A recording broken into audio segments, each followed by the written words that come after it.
great to see you. I think it's Steve. Steve's okay? Yeah, Steve. All right, even during the debates. Steve is plenty Okay. fine. Very good. Mr. Bacon, do I also get No, the Steve? please, No, you like please, to keep please. me? I'm going to call you all Mr., Mrs., Mr., and Monsieur. But yeah, first name's here. A long time. Yeah, I remember us on your show back in the day. I remember when you and I started at Queen's Park. That's right. What time ago? Busy. We're doing it in front of the show. Last time we deemed this. Strange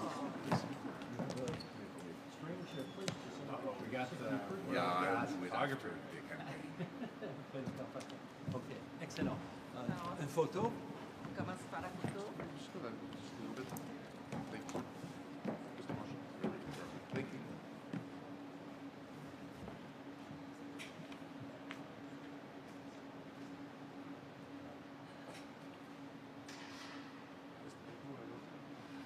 And now me? Okay. They insist I join.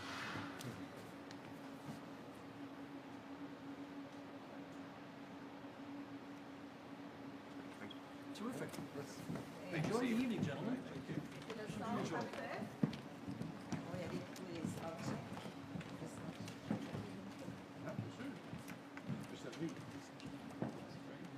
Yes, I did first and I'll do it again. Yeah, I did it before the walk-in.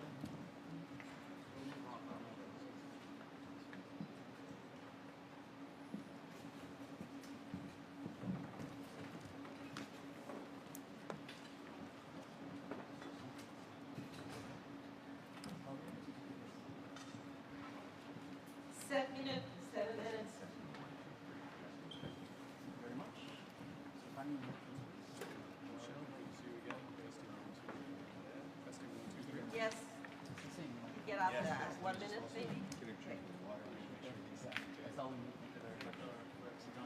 Oui, bonsoir. Est-ce que le micro fonctionne And I bien? have to go down, but I'll wait for 1 minute.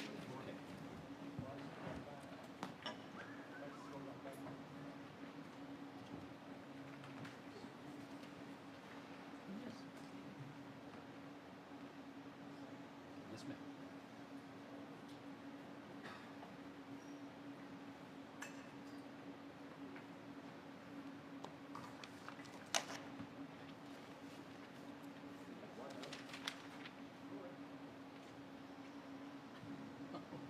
Big and told?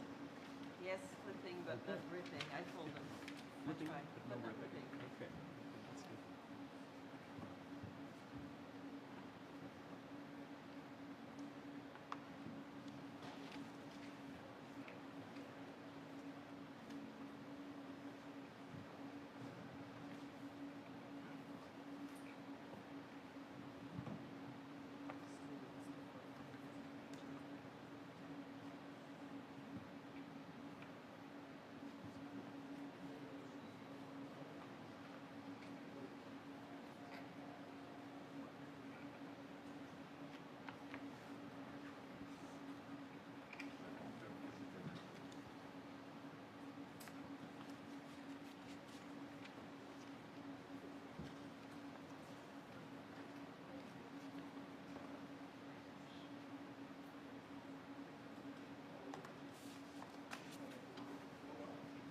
Five minutes before the date, 5 minutes.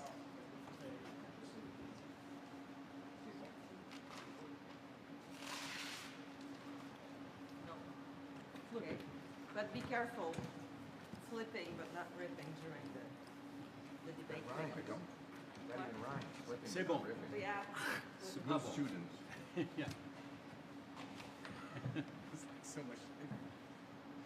Flipping, no ripping. That is the The worst I watchword. do is planes.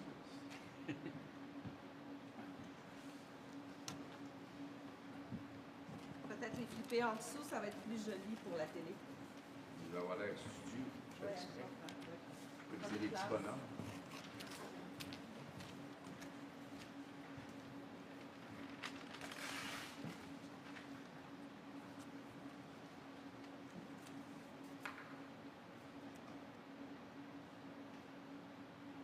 Four minutes.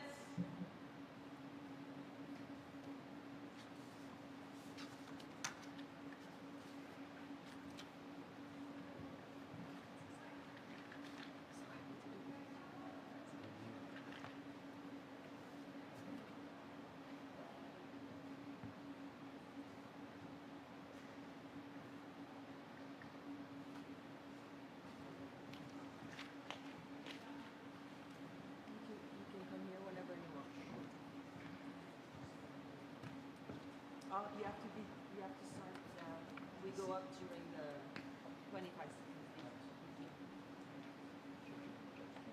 Yeah, no.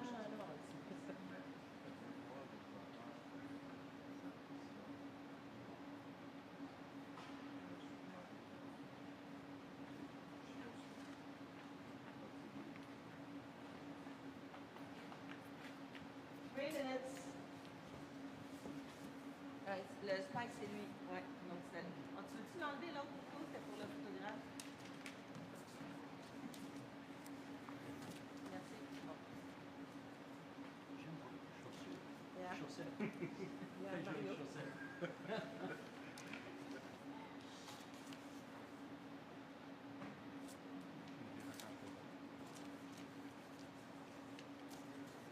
Doorschouw.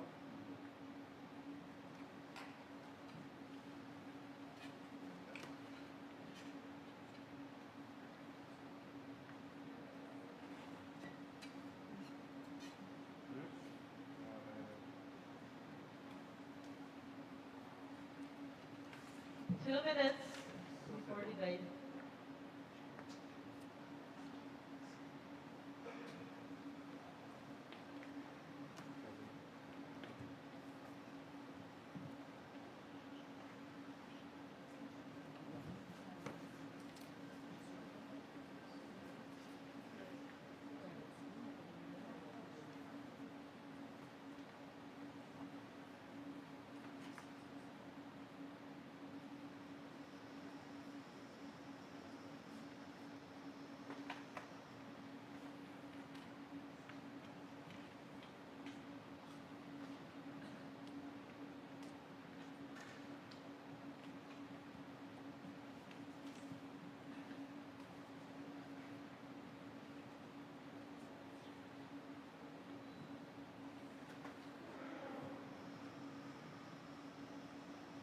Une minute, 1 minute.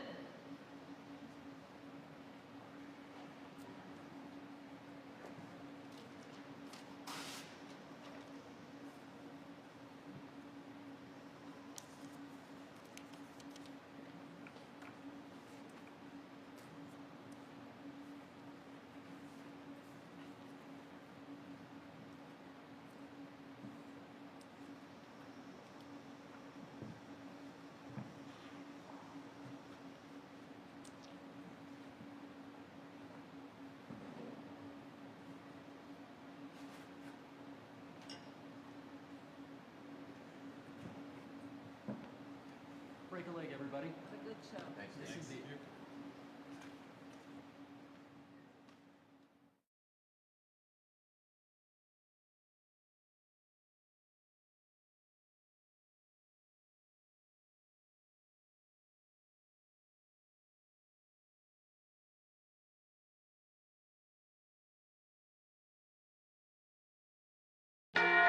Live from the atrium of Maison Radio Canada in Montreal, 4 federal leaders will debate for your vote. The leaders are here and ready to go. Mark Carney, Pierre Poilievre, Yves-François Blanchet, and Jagmeet Singh. They will debate the major challenges facing our country, from tariffs to the cost of living, public safety, energy, and leading in a crisis. Good evening, everybody. I'm Steve Paikin, your moderator for tonight's debate. Each leader has agreed to the following: no notes, answer the questions, stay on theme, stay on time. How much each leader speaks will be counted on these clocks, visible to the leaders and to you at home. This is the 2025 Federal Leaders Debate.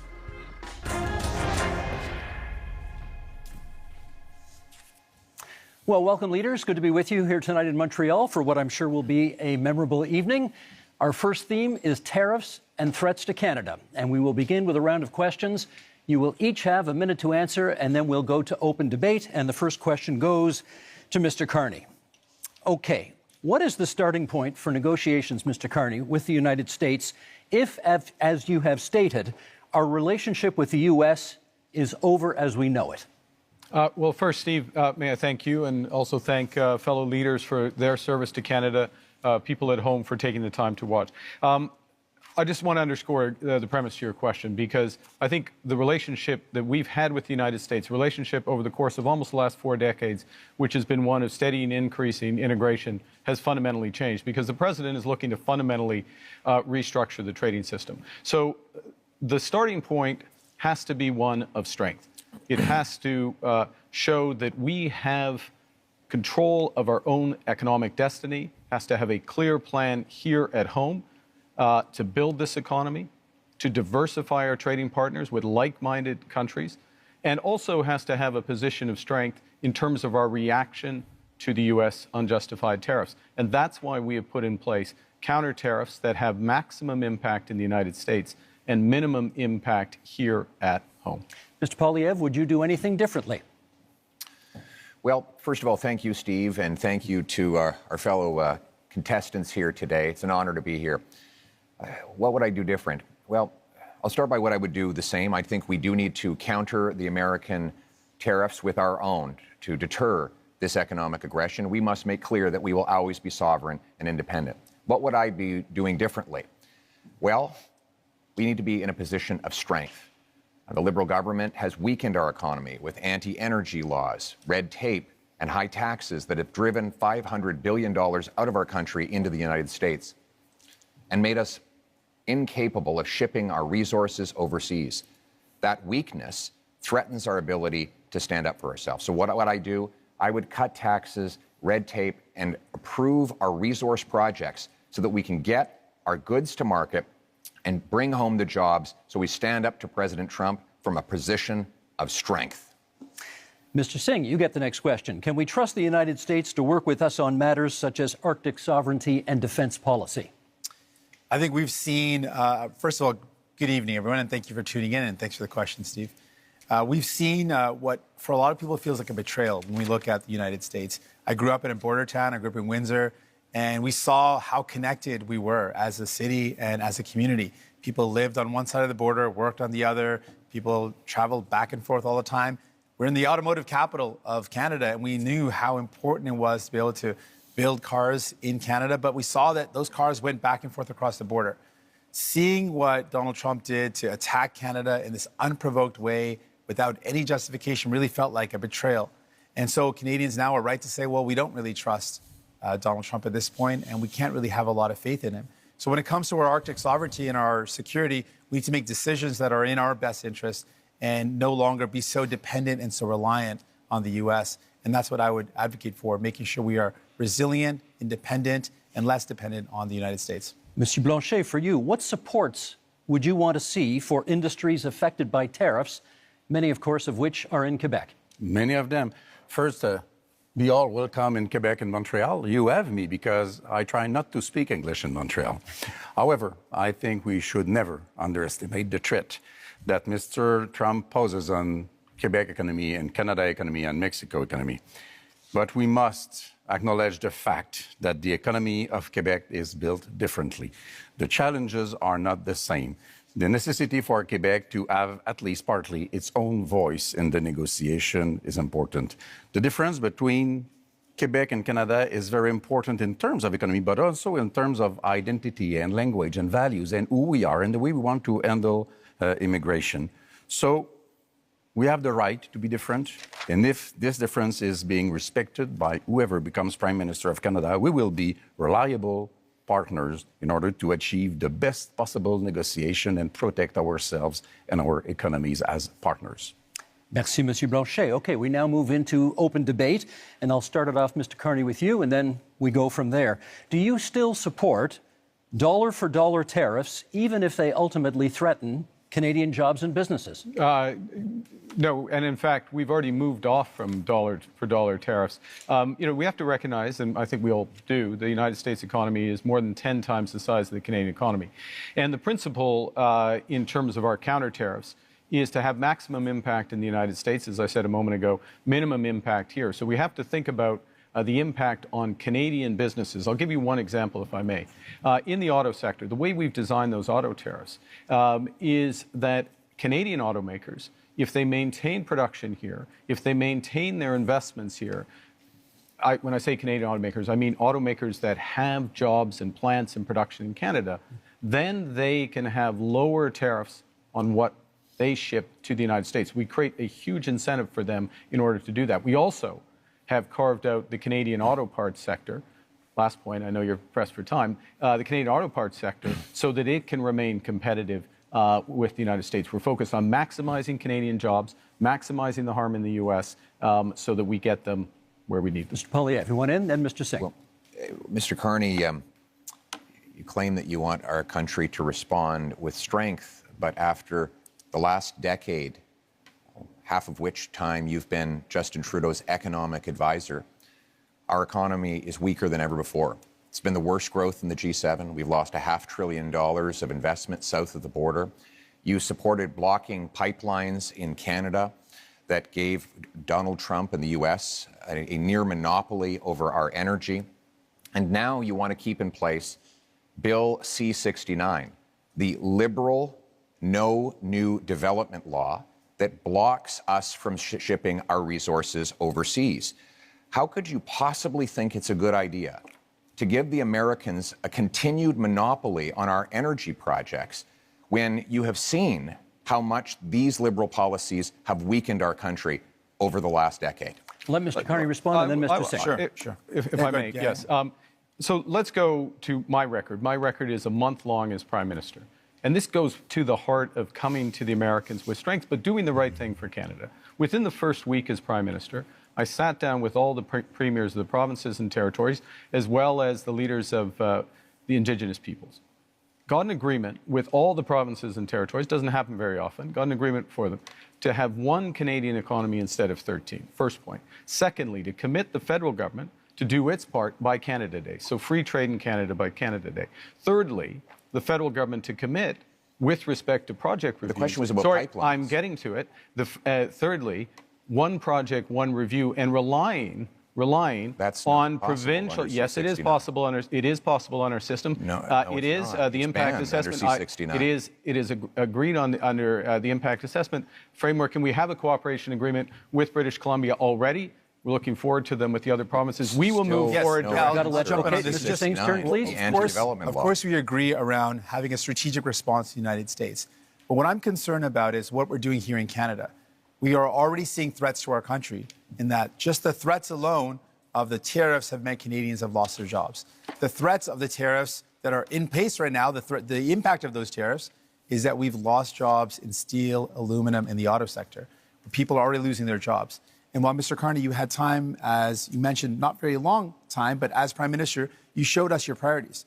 The first thing you did is you had traveled, you made a tax cut for millionaires, which was reversing on the capital gains. So you gave a tax cut to millionaires, but you didn't have time to increase the amount that workers get on EI. Right now, workers who are struggling and wondering, what am I going to do if I lose my job? Workers who've lost their job are saying, how do I pay my bills when EI only covers half of a worker's salary? Maybe 40 years ago that would have worked, but right now most workers are spending their entire salary just to pay the bills, to pay their mortgage and their rent, and to put food on the table. So EI is not good enough, and it shows Canadians that you didn't make it a priority to protect those that are impacted by these tariffs, that are threatened because their jobs are lost. We have not heard from Monsieur Blanchet yet in this segment, so please. Yeah, Mr. Carney, you are becoming a real Canadian leader, saying one thing in French and another one in English.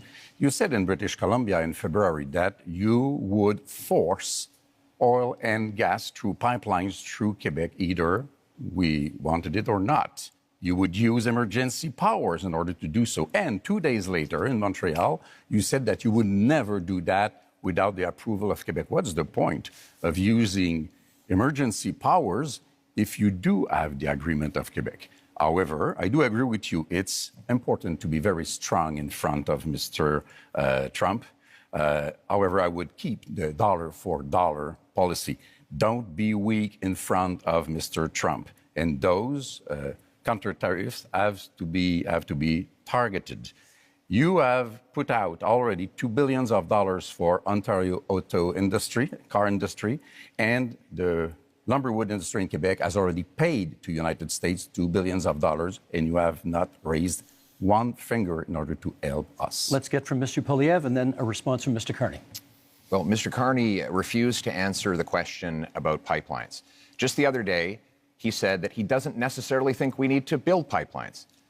Let me tell you what that means.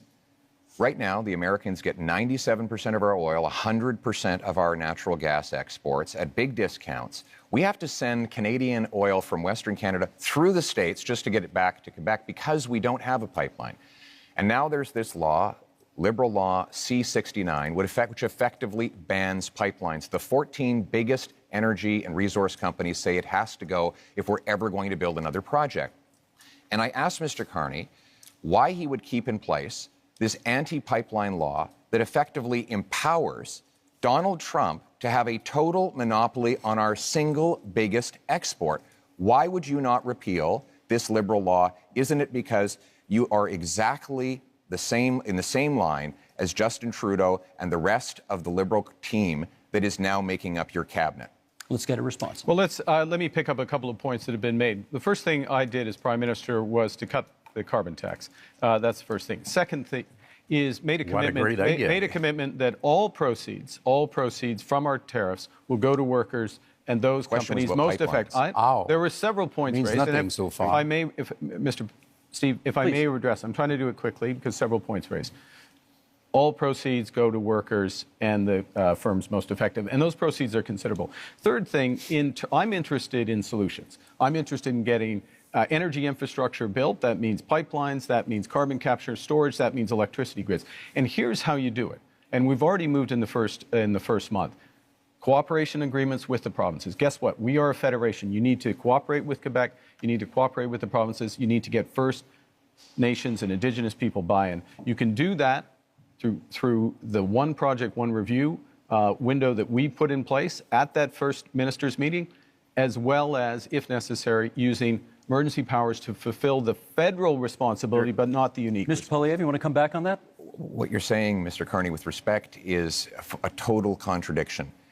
The No New Development Law, C-69, guarantees there will not be one-stop shop because it requires the Government of Canada to actually duplicate the same project. Have no regulation. Have one-stop shop. Over any energy. Mr. Singh, we just got to let him finish his sentence. Pollute. Let's just let him finish his sentence. That is not true. In fact, Mr. Singh, the reality is we should have strong rules enforced once. We shouldn't have multiple levels of repeal that it takes now 17 years to get a major project approved in this country. That is why in the last 10 years we've had the worst economic growth in the entire G7. We cannot afford a fourth Liberal term. We need a change, and the Conservative plan for a change will include repealing the anti-pipeline law so we can get our energy to markets other than the United States. Mr. Singh, then Mr. Carney. While these two compete about who's more pro-pipeline, I think what we need to do is, it's clear. The Liberals bought a pipeline. They built a pipeline. I don't know what Pierre is complaining about. That's what they did. I think what we need to do, if we're talking about energy in our country, we need to build an east-west grid. Let's use our power as a nation to build a national project that creates good jobs, that strengthens us for the future, where we connect the low-cost energy from jurisdictions and provinces across this beautiful land and have low-cost energy for businesses, for people, so we can build a stronger economy. That's the energy of the future that we need. Mr. Carney. 3 quick points. First, the pipeline built, yes, TMX built. That's why oil exports up 50% over the course of the last few years. Secondly, I don't think Mr. Singh is absolutely right about the east-west grid. Grid interconnections, which is part of the energy corridor, huge opportunities for this country. We have to be able to do more than one thing. Third point, fundamental point. We can give ourselves far more than Donald Trump can ever take away. If we have one Canadian economy, not 13, and if we just look at that agreement we got with the provinces, look at what Ontario and Nova Scotia have just announced in terms of their steps towards this. This is within our grasp. Monsieur Blanchet, what should we be prepared to concede in our negotiations with the United States? I want to be back to something that Mr. Carney said. You can't do something and the opposite, and you can't fill people's mind with nonsense. Quebec has, by law, its own environmental review institution, and you cannot, through a federal decision, even through a Quebec government decision, go over the BAP, as we call it. If the BAP says no, Just say. it's no. I know. Good. I know. Let's but this keep is that in mind. This is the point. This is, if I may, this is the point. The federal government can do the following, which is to take the decision to abide by the decision of the Quebec map. That is within the federal government's power. That is known as cooperative federalism. That's what we need to do. And do you understand one other point fast? This is what we need. This is what we need to do in a crisis. Brèvement ici, and then Mr. Poilievre. Yeah. The building of those pipelines will take at least 10 to 14 years. Mr. Trump will be 90 years old, not president no more, and somebody of course, less terrible will be there before you can even dream of having oil through this pipeline of yours. We're less than a minute to go. Mr. Poilievre, I promised you next. Listen, after the last 10 years of Liberals blocking pipelines and killing jobs, Sounds wild when you we say that. actually need to get things done. sense. We need a change, and our Conservative plan for change will repeal the No New Pipelines law.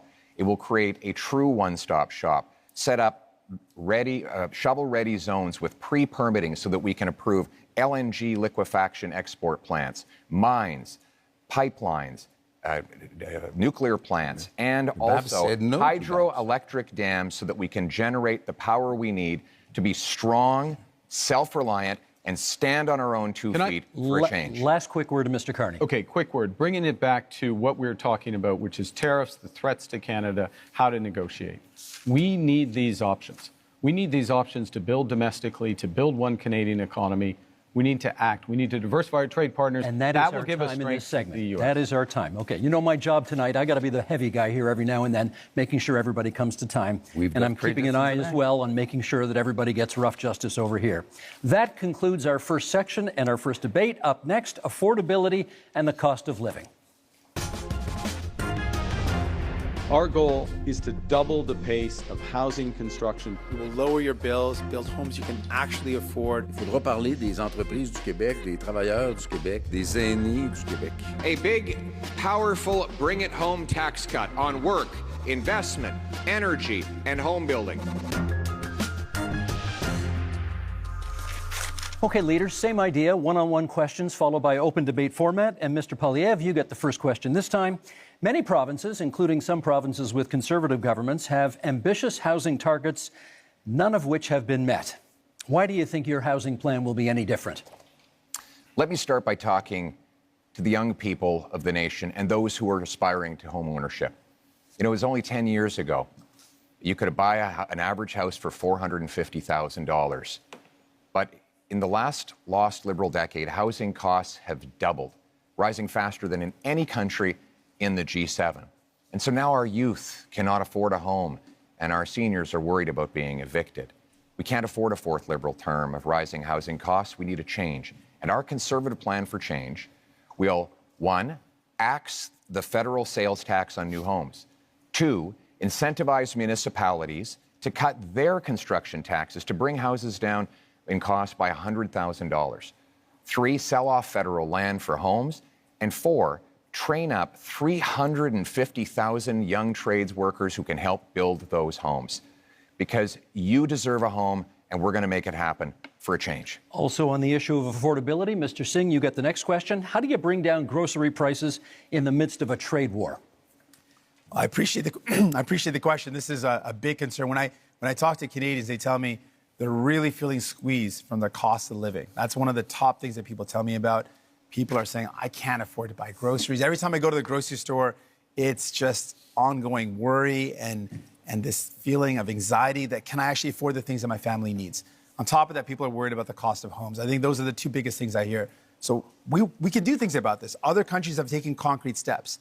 We can put in a price cap on food essentials. France has done it. Greece has done it to great success. It's brought down the cost of food significantly in both those jurisdictions. We can also ban corporate landlords from buying up the affordable homes to keep homes that are affordable. We can make things better for Canadians, but it requires having the courage to take on the powerful corporations that are ripping you off, that are price gouging you. And we know that price gouging is one of the major reasons why food prices are going up. You're never going to hear Pierre Poilievre or Mr. Carney talk about the fact that these are the corporations ripping you off. Thank you, Mr. Singh. That's time. Mr. Blanchet, I want to ask you about old age security, which will soon cost this country $100 billion annually. We understand you would like to expand it. How would you pay for that? We would want it to be just for everybody because the Liberals have created a discrimination against elders which are 65 to 75 years old, having 10% less income from federal government than those who are over 75. But the best way to do it is to have everybody pay its fair share in terms of tax, which means that one should not be entitled to hide money in fiscal paradise in order not to pay him or his clients or friends, not to pay billions of dollars in taxes that could be used to help the situation of elders. Those are things which are supposed to be applied to everybody. There are a lot of questions to be answered about that. Other ways to do it is to reduce the pressure on housing price to make sure that the whole budget of elders and families and workers can afford houses which have increased dramatically in price. Merci, Monsieur Blanchet. That's time for this one. Mr. Carney, I want to ask you about housing, which over the past decade has gone from a problem to a crisis while the Liberals were in power. Is your policy on getting homes built any different from your predecessors, and how? This is one of the reasons why I entered this contest. Because of the housing crisis, the cost of living crisis, the housing crisis, and the Trump crisis to help fix it. And I would look, the housing approach is fundamentally different because we need a fundamentally different approach. We need to build housing at a rate that we haven't seen since the end of the Second World War. We do need a fundamentally different approach. And with the fundamentally different approach, we can build an entirely new industry. So the question is how. Now, Mr. Poilievre and I agree on some things. Okay? I agree as well on reducing the tax on first-time home purchases as a way to buy. But I am focused on increasing the supply of homes and doing that in a way that uses Canadian technology and modular prefabricated housing, that uses Canadian lumber, including in reinforced timber, and uses Canadian workers. And in all respects, we're scaling up to double the rate of home building. Thank you, Mr. Carney. That's time. We now move to open forum here. And Mr. Singh, you get the first comment. Many of you have pledged to cut the GST on many aspects of buying a home. And Mr. Singh, I want to ask you, would you cut the GST on anything else in order to make life more affordable? Absolutely. In fact, I'm the only one on this stage that fought to give people a GST holiday. Interestingly, while the GST holiday helps working class folks, middle class folks by taking off the GST off essentials, the Conservatives under Pierre Poilievre voted against that. They opposed the idea of giving people, actual folks that need help, a tax break and would rather give millionaires a tax break, which shows you whose side he's on, which is not surprising. But what is surprising is that Mr. Carney also said that giving people a break on their GST is a bad idea. Mr. Carney, why do you think giving a tax break to capital gains folks that earn more than $1 million is a good idea, but helping a family afford their groceries, helping people afford their bills for their internet, their cell phone, their home heating, giving them relief to take the GST off those is a bad idea, but giving a tax break to people who really only earn over more than $1.4 million, that's somehow a good idea. Okay, you went after That's your numbers. You went after Mr. Poilievre first, so I'm going to give him the first shot to respond. Well, Mr. Carney, the reality is that housing costs doubled under the Liberal government, while Justin Trudeau made exactly the same promises that you are now repeating today. He promised that he would double home building. In fact, home building went down. He promised that he'd reduce the cost. In fact, it went up. And here we are. Mark Carney is asking for a fourth Liberal term, repeating the exact same Liberal promises that priced you out of a house. Just a few weeks ago, before the election, the Liberals voted against taking the GST off new homes, and they have continued to build up bureaucracies that block construction. We need a change so that you can afford a home, and our change will be, again, to axe the sales tax on new homes, incentivize municipalities to speed up permits, free up land, and cut development costs, train up 350,000 young people who can be in the trades to build those homes and sell off the land that is going to be needed in order to build homes. That is a real plan for you to own a home and afford your life for a change. Mr. Carney, they're coming at you from both sides. What do you say? Okay. I know it may be difficult, Mr. Poilievre. You spent years running against Justin Trudeau on the carbon tax, and they're both gone. Okay, they're both gone. And we're in a new impersonation of them with the same policies tonight. Very different. Look, I'm a very different person from Justin Trudeau. Focus is on results. you his and so economic how advisor? to drive results in the housing market, you've got to change the model of building. You've got to increase the financing for housing developers, $25 billion on the table for those housing developers, $10 billion for deeply affordable homes, cutting development charges in half, lowering the cost of the building of those homes by 20%, and lowering the emissions and the run costs of those homes by another 20%. This is how you drive affordability. This is how you bring young people back into the housing market. Monsieur exactly what Blanchet Trudeau and then Mr. promised. Singh. You claim to be very different from Mr. Trudeau. Now, the point is to show that you are any better than Mr. Trudeau. You claim to have a lot of experience in many things, and you know things. Last time we had somebody saying that they knew things, it was the senators, and they killed the law that protected supply management because they knew better than us and were elected by nobody, exactly like you are today. You say that you are a great crisis manager. Which one? I heard of nothing. As far as I know, Brexit happened, even if you were against it. You say you are a great negotiator. What have you negotiated but fiscal paradises in Bermudas or Cayman Islands? You have to prove something, and you have to reveal what you own in those companies if you want people to believe you. Mr. Singh, you wanted to. Yes, returning to the topic of housing. Now, it's very important. Obviously, we need to build homes that people can afford. Mr. Poilievre had the opportunity to show us what he could do.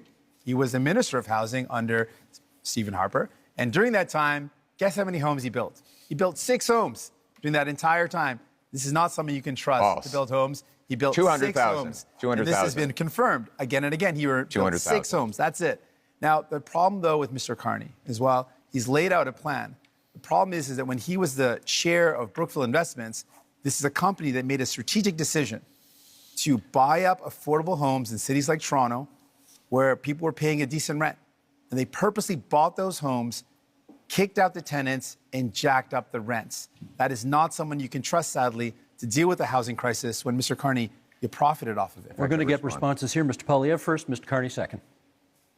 First of all, Mr. Singh, hold this up to remind you. the Toronto Star, the Toronto Star debunked your falsehoods. No, it was 6 homes, and I that's the appreciate facts. neither Liberals or NDP are very good with math, but in that You're year, the clearly- year I you was can the count up to minister, if I 6, could, which is great. the year I Mr. was, Singh, let's let him answer. in the year It's I not was high enough, though. The year I was minister, we had 200,000 homes built, and guess what the average price of a home was at the time? $450,000. And guess what happened and at the end of the conservative reign? one bedrooms It rented doubled. out for $900, and that since that time, housing costs have actually doubled under the Liberals. They doubled and under now the we Conservatives, have too. now we have Mr. Carney making tens of billions of dollars of spending promises that They will doubled under ultimately you as well. continue to build bureaucracy. We don't need more bureaucracy in Ottawa. We tried that for 10 Liberal years, Mr. Carney. What we need is to build homes in communities. Certainly and don't that need means Conservatives. axing taxes on home building and getting the government out of the way so that builders can actually build. I think- Mr. Mr. Carney, Can I pick you up- are on housing. We need Can a I- change, and you, sir, are not a change. Mark Carney.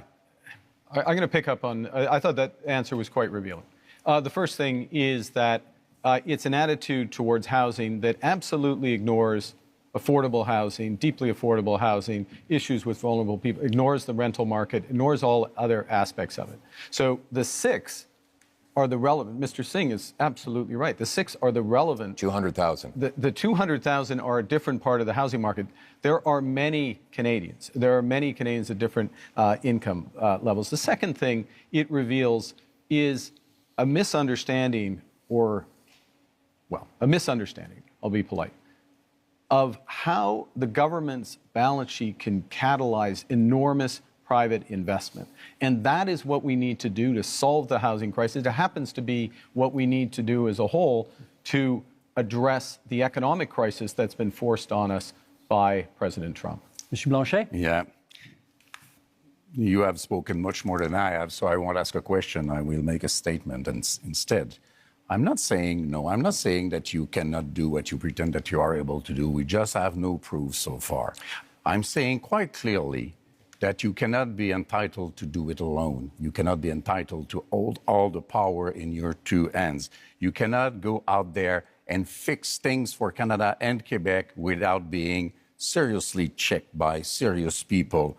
You cannot go out there and speak for Quebec without Quebec having its own strong voice to protect itself and to promote its different economy. So if you want to collaborate, let's say right now that whatever happens, even if minority government happens, you will be a partner with the different Quebec economy and identity, which you have been not interested in for the economic part and not respectful for the identity part. Let me get Mr. Singh in at this point. Can you tell us what's the first thing you would do to make life more affordable for Canadians? Yeah, there's a lot of things that we can do, and I've laid out some of those things. I think fundamentally, I'm the only person on stage that not only fought for real relief for people in terms of affordability, I'm the only one that fought for pharmacare that actually makes life more affordable by giving people medication coverage, dental care that gives people more affordability by letting them access their services if you're a senior and a kid. I fought for childcare to make sure people could afford childcare. All measures that Mr. Poilievre voted against, all measures that Mr. Blanchet voted against. So if you want someone that's going to fight for you in Ottawa to actually make life more affordable, you can't entrust all the power to Mr. Carney. He doesn't have a track record of making life more affordable for people, but we do. So vote for a New Democrat, and we'll continue this work to make life more affordable for you, while the Conservatives and the Bloc have voted against those measures to make life affordable, because that's not who they care about. New Democrats are in it for you. Pierre Poilievre. The number one expense for families today is taxes, more than they spend on food, clothing, and shelter combined. This after 10 years of Liberal tax increases. We can't afford a fourth term of high Liberal taxes. And that's why Conservatives have a plan for change. And that plan includes voted against every measure to help people out. Cutting income taxes by 15% for the average worker and seniors, saving a working couple up to $2,000, rewarding hard work again. Because hard work is actually being punished. Is actually being punished because of the very high taxes. Now, the Liberals promised 10 years ago they would lower them. They actually raised taxes on 9 out of 10 Canadians. We need a change in this country because your hard work should once again pay off with a powerful paycheck that buys you an affordable home so you want to save on people a safe $2,000, street, and that's what we will deliver. You want to save people $2,000, but cut their dental care, which is thousands of dollars. False. Cut their child care, which is thousands of dollars. Cut pharmacare coverage, which is thousands of dollars. False. That's not a very good math deal right there. You're going to save people $2,000, but cost them tens of thousands of dollars. That's why you cannot afford Conservatives, and you certainly can't trust the Liberals on their own. Mark Carney's turn. You need New Democrats. Mark Carney. I'm going to reinforce that point, and then I'll respond to Mr. Blanchet. Child care in this country, $3,000 to $10,000 a year for a family, depending on where you live. Province, jurisdiction. Depending on where you live, that's what's being saved there. $800 per trip to the dentist. We've expanded dental care to 8 million Canadians. Because 8 million Canadians. Because New Democrats Pharmacare. These are fundamental issues for affordability. We're talking about affordability and taking them off in order. That's why you need New Democrats. Quebec, that's not what I've said. And in terms of income taxes working with Quebec for Canadians, yes, absolutely. Throughout the short time I've been Prime Minister, working directly with the Premier of Quebec, our Minister of Foreign Affairs, our Minister of Finance are from Quebec. Quebec and Quebec issues, whether it's why supply haven't you answered Mr. Legault's letter? He asked 5 things in the letter. He reduced his expectations. We're talking about... And you did not even answer him. And tonight, you are so much in love with Quebec. Steve, the question that Canadians have to ask. Why vote for Conservatives? He's got the... Mr. Singh, sorry, he has the floor. Come on. The question you have to ask is, after a decade of Liberal promises, can you afford food? Is your housing more affordable than it used to be? What is your cost of living like compared to what it was a decade ago? And are you prepared to elect the same Liberal MPs, the same Liberal ministers, the same Liberal staffers all over again for a 4th term? Mr. Carney, Justin Trudeau's staffers are actually here with you at this debate in Montreal, writing the talking points that you are regurgitating into the microphone. How can we possibly believe that you are any different than the previous 10 years of Liberal government? 25 seconds left in this segment for you to respond to that. Look, I do my own talking points. Thank you very much. The biggest risk we have to affordability, the biggest risk we have to this economy is Donald Trump. So first and foremost, we've got to get that right. Secondly, we need to do it in a way that brings everyone along together. That means preserving pharmacare, dental care, child care, reinforcing health care, spending our whole social safety. Intrusion in Quebec jurisdiction over and again. I like if we're any better than we are. The clock is there on zero. one thing Canadians can do that Quebecers cannot do? You are doing intrusions in our jurisdiction with our money, pretending you are better, and most of the time you try to copy what we did with our own money against us. What's that as a policy? Don't you have your own things to care about? That really is time for this segment. I wanted to be polite and let everybody finish their points, I'm far behind, we got to move so on. I took the liberty. Thank you. Okay, that ends section 2. Up next, public safety and security. Fight crime, to protect Canadians, and to build communities that are safe, secure, and strong. Keep crime, drugs, stolen cars, and other illegal substances out of our country. We're going to invest in our borders, and that means hiring more border officers. Resources are in short supply, not enough staff. This is not the nice way to treat people who come to our border. Okay, same format, one-on-one questions and then open debate. Monsieur Blanchet, you get to go first in this one. Public safety and security. For a lot of people, that means the fentanyl crisis. I'd like to know what you could contribute to ending that crisis in this country. The fentanyl crisis is a very serious issue, which is a bit less important in Quebec than it is in British Columbia. I think the whole border thing is the real issue. Immigration is a very important issue for Quebecers. Immigration has to be dealt with in an orderly fashion. Our borders are not dealt with in an orderly fashion. The rules are not respected. The rules are unclear. Some rules even invite people to hide for 2 weeks illegally before coming out. Some things has to be done.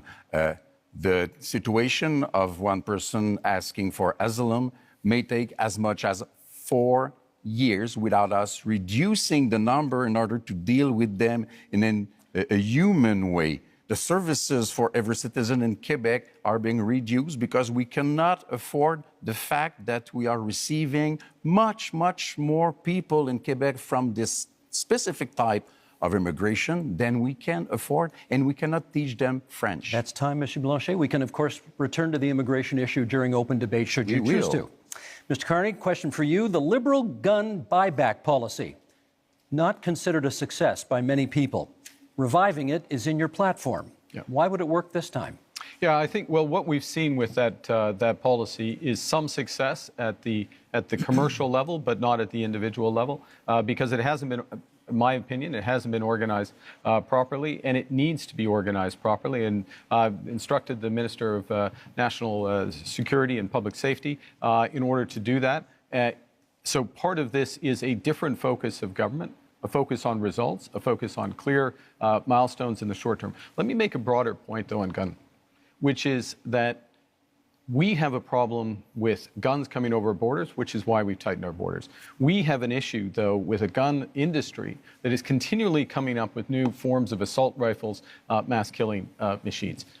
We banned over 2,000 of these. Every single time there has been a vote in the House of Commons on gun control, Mr. Poilievre has voted against it. You can't be tough on crime unless you're tough on guns. Mr. Poilievre, you can come back on that in the open debate if you want to, but my question for you in this segment is, Indigenous people are statistically overrepresented in our correction system. Are you concerned that your tough on crime platform will make that worse? I'm concerned that Indigenous people are disproportionately the victims of crime. I give you the example of a wonderful group of Indigenous people who came under attack in Saskatchewan, and many of them were murdered. Killer was out of jail after 60 prior convictions. This is the result of 10 years of Liberal laws that allow the same offenders to be released dozens and dozens of times, even when it's known they are a danger. We can't risk a fourth Liberal term of soft on crime policies. We need a change. And the Conservative plan for change will bring in a 3 strikes you're out law. 3 convictions for serious crimes, you go to jail for at least 10 years, maybe for life, no chance of parole or bail. We will bring in life sentences for traffickers of fentanyl, human beings, and guns. And We will secure our borders to keep the illegal Thank you, guns Mr. out. Polyev. That's time. Mr. Singh, your question is about the RCMP, because you've got RCMP reform in your platform. What, in your view, is the problem with the RCMP? Well, some of the basis for this is the concern that's been raised in more rural communities and northern communities that there have been some serious concerns about violence or inappropriate use of force when it comes to the execution of their duties. We want to make sure that we've got a top-tier police force that provides security and safety to those communities in a way that's sensitive and understanding of the communities they're serving. I also think what's very important is for Indigenous communities, Indigenous policing. This is an area of deep concern. I think everyone in our country should be safe. You should be able to be safe at home, safe when you go to work, safe if you take public transit, safe for your kids to be able to play in the local playground. And that's something I'm committed to. The other area that I'm focused on when it comes to public safety is making sure we prevent crime before it happens. And that's why we want to see increased investments in our border security. We saw under the Conservatives, they cut 1,100 border officers in one day. So that prevented our ability to keep our borders safe. That stops those materials from Mr. coming Singh, into the that's country. time.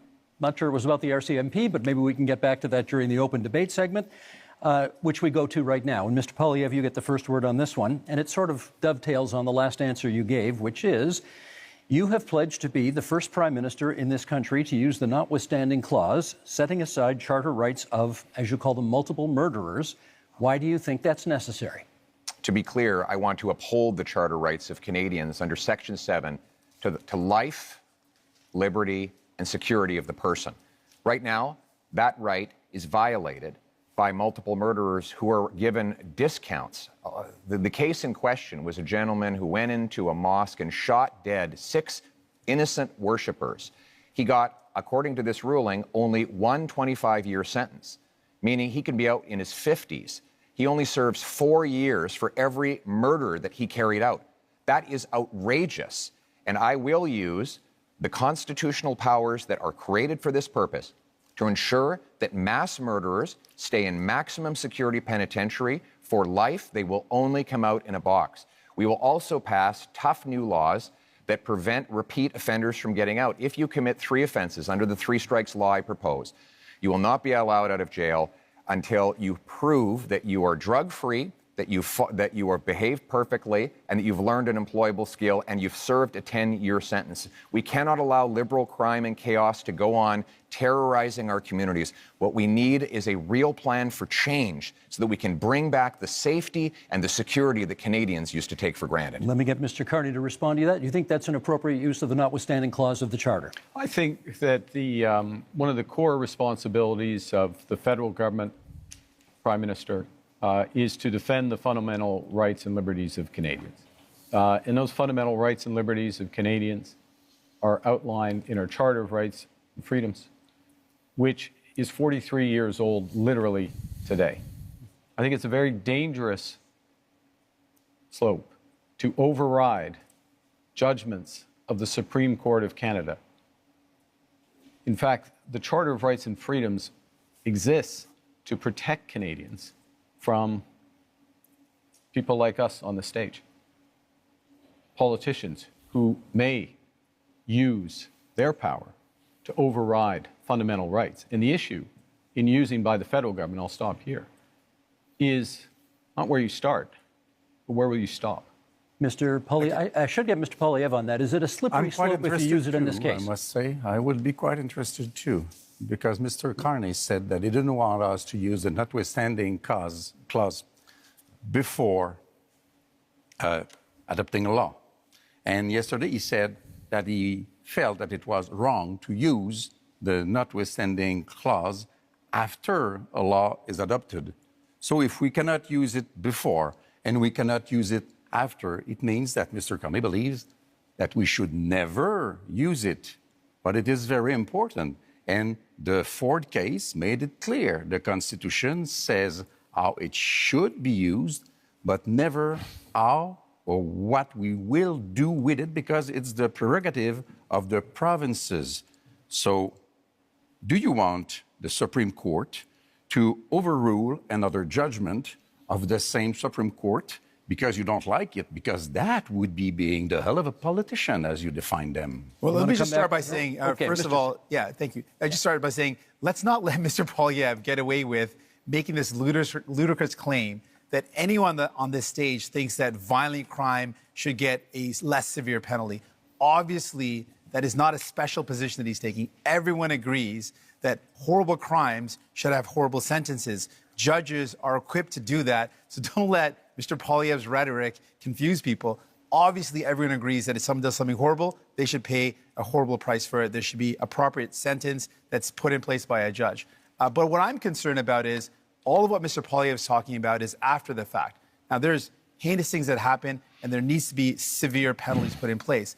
But we also need to keep communities safe. And that's what my focus is. Well, how do we stop crime before it happens? Much of the violent crime that's committed is committed by illegal handguns and firearms that come across the border. Now, Mr. Polyev has admitted that as well, that it is illegal handguns and illegal weapons that are used in violent crime. So our plan is let's stop those illegal weapons getting into our country in the first place. And the way we do that is by having stronger border security officers and having more people on the border. Mr. Pierre Polyev, when he was in power in the Conservatives, they cut the number of border officers. They reduced the number, weakening our borders. Keeping an eye on You time can't here. trust them Let's to get do back these to type of Mr. things. Polyev on the issue of whether, in using the notwithstanding clause under these circumstances, would be a kind of a slippery slope and encourage politicians to use it more. No, we will use it to protect the charter rights of law-abiding Canadians. I'm interested in the rights of victims. Mr. Carney seems to be very interested in the rights of criminals. He says that it's dangerous for me to ensure that mass murderers stay behind bars for life. You know what's dangerous? Turning them loose on our streets. I don't think you appreciate, sir, the chaos that is unfolding in communities. In Toronto right now, the police have been forced to tell people to just let the thief steal the car. When they break into the house, just take the keys. Just let them take the keys so that you don't get hurt. People are living in terror in many of our communities precisely because of the catch and release bail law, C-75, which requires judges release the accused at the earliest opportunity under the least onerous conditions. Every single member of your Liberal caucus and your Liberal cabinet voted in favor of this bill, and they are all determined to keep it in place despite constant promises to the contrary. Mr. Carney, Canadians deserve to live in peace and security. That is the right that I'm fighting for a change. I'm fighting for that as well. And let me be specific about two things that have been raised. The first is with respect to these issues of car theft, home invasion, and I'll use the GTA area where there has been a sharp increase. How do you attack that? You attack it several ways. One, you increase the criminal penalties for that happening, particularly if you're part of a gang, particularly if you use a firearm. And you will do that? And we're doing so. We've committed to doing so. You put in place a reverse onus in terms of bail so that it has to be proven that there's not a risk, which we've also committed to. And then you go to what Mr. Singh was talking about, which is we have to reinforce our frontiers. That's why we're committing to an extra 1,000 Canada Border Service agents, an extra 1,000 RCMPs. That's why, as part of the broader fentanyl initiative, where we've added to the RCMP there, we've added drones, we're adding helicopters, we're adding surveillance, and we're going to the other end of the chain with respect to car theft, which is tightening security at the ports. This is what we need. In order to get results, you need to focus at both ends of the chains in the federal government. Singh. Thank you very much. I want to talk about one of the issues that has come up is the idea of the public safety concerns around the overdose crisis and how this is devastating our communities. We're seeing so many lives being lost. In that, we know that one of the ways to address that is by investing in some of the solutions like mental health services and rehabilitation services. Services keep our communities safe, having access to those good services. Both Mr. Carney and Mr. Polyev are proposing cutting government spending and cutting those services. That's not going to make our communities safer. We need to see better investments in rehabilitation services, more investments in mental health. We need to respond to this serious crisis in our country with care and compassion. I met with Moms Stop the Harm, an organization of moms that have lost their children to this opioid overdose crisis. They've literally had their children have died because of this. And they're saying we need to do everything possible to save lives, to stop this death from happening. And I think we need to listen to those moms, and that's my commitment. Mr. Blanchet. Two things as rapidly as possible. First, we believe that we should act on crime gangs and organizations, defining them as we do for terrorist organizations. We have to protect our kids from the violence of those gangs, from the drugs being sold by those gangs, from the guns and whatever else being stolen, sale, being by those gangs. Sold? And not sold, being, you purchase a thing and selling, sold, Okay. yeah, sold by those gangs. And we mostly have to protect our kids from being recruited by those gangs, becoming violent at 13 and 14 and 16 years old, because this is the real fear of parents like I am. This is a very dangerous situation. I want to come back to immigration because we said that we would come back to immigration. Do you remember the Century Initiative, a sad memory? Officially, they said that they had not considered Quebec difference. They had not considered Quebec language. They wanted Canada to be a 100 million people country by the end of the century. Mr. Barton told me himself, that he had not even thought about the Quebec difference in that analysis. And one of his closest collaborators is now a close counselor to Mr. Carney, which seems to be part also of that kind of project or ideology. So it is impossible for Canada to have all those people come into Canada. It is impossible for Quebec to receive all those people. And in Quebec, we have the language and values and secularity of the state issue, which is very important. So I say, pause. Let's do things properly. Let's receive migrants in an orderly fashion and successfully as a measure of respect for them also. Mr. Poilievre, you wanted a word. I speak to families all the time who are terrified by the scourge of drugs and illegal guns. And we know those guns are not Grandpa Joe's hunting rifle. So when the Liberals try to ban hunting rifles, they're really going after the wrong people. 90% of guns that come in that are used in crime are smuggled illegally over the porous, Liberal-run borders. The border, and that's why the police. border officers. It's not true, and that's you why literally the police. cut the border officers. The police in the actually, facts. if I could, the police actually endorsed do it me. again, The police in Barrie, in Peel, in Sault Ste. Marie have all endorsed me because they know that I will go after the gun smugglers and criminals with 2,000 extra frontline border guards that will stop the guns After you from cut coming them, in. now you want to hire But them. unlike the Liberals and NDP, I will not ban hunting rifles.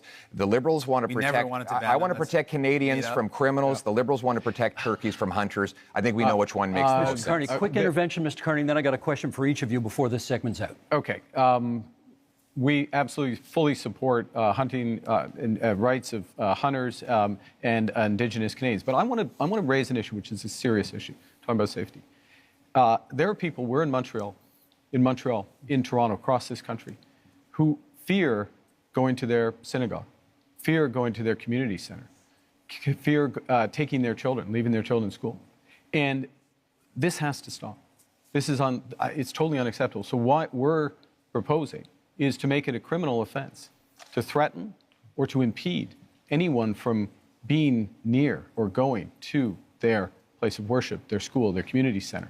This, it pains me that when we have to do it, because this is not what we should be doing as Canadians, of course, Okay. but we will put that in place. Let me Respect. And this is a fundamental issue with respect Let me to get any 10 seconds seconds from each of you before this segment's out on what you perceive to be the biggest security threat to Canada right now. 10 seconds each. Mr. Poilievre. The physical security threat to our country is the rampant crime wave that is running out of control. After the last decade, we had a 116% increase in gun crime. We need to that's lock 10 up seconds. the criminals. I got to hold you to and secure 10 the borders. seconds. Mr. Thank Carney? you. Well, we're in a security section. I think we didn't have a chance to talk about anything internationally. I think the biggest security threat to Canada is China. China, you say? Yeah. Mr. Singh?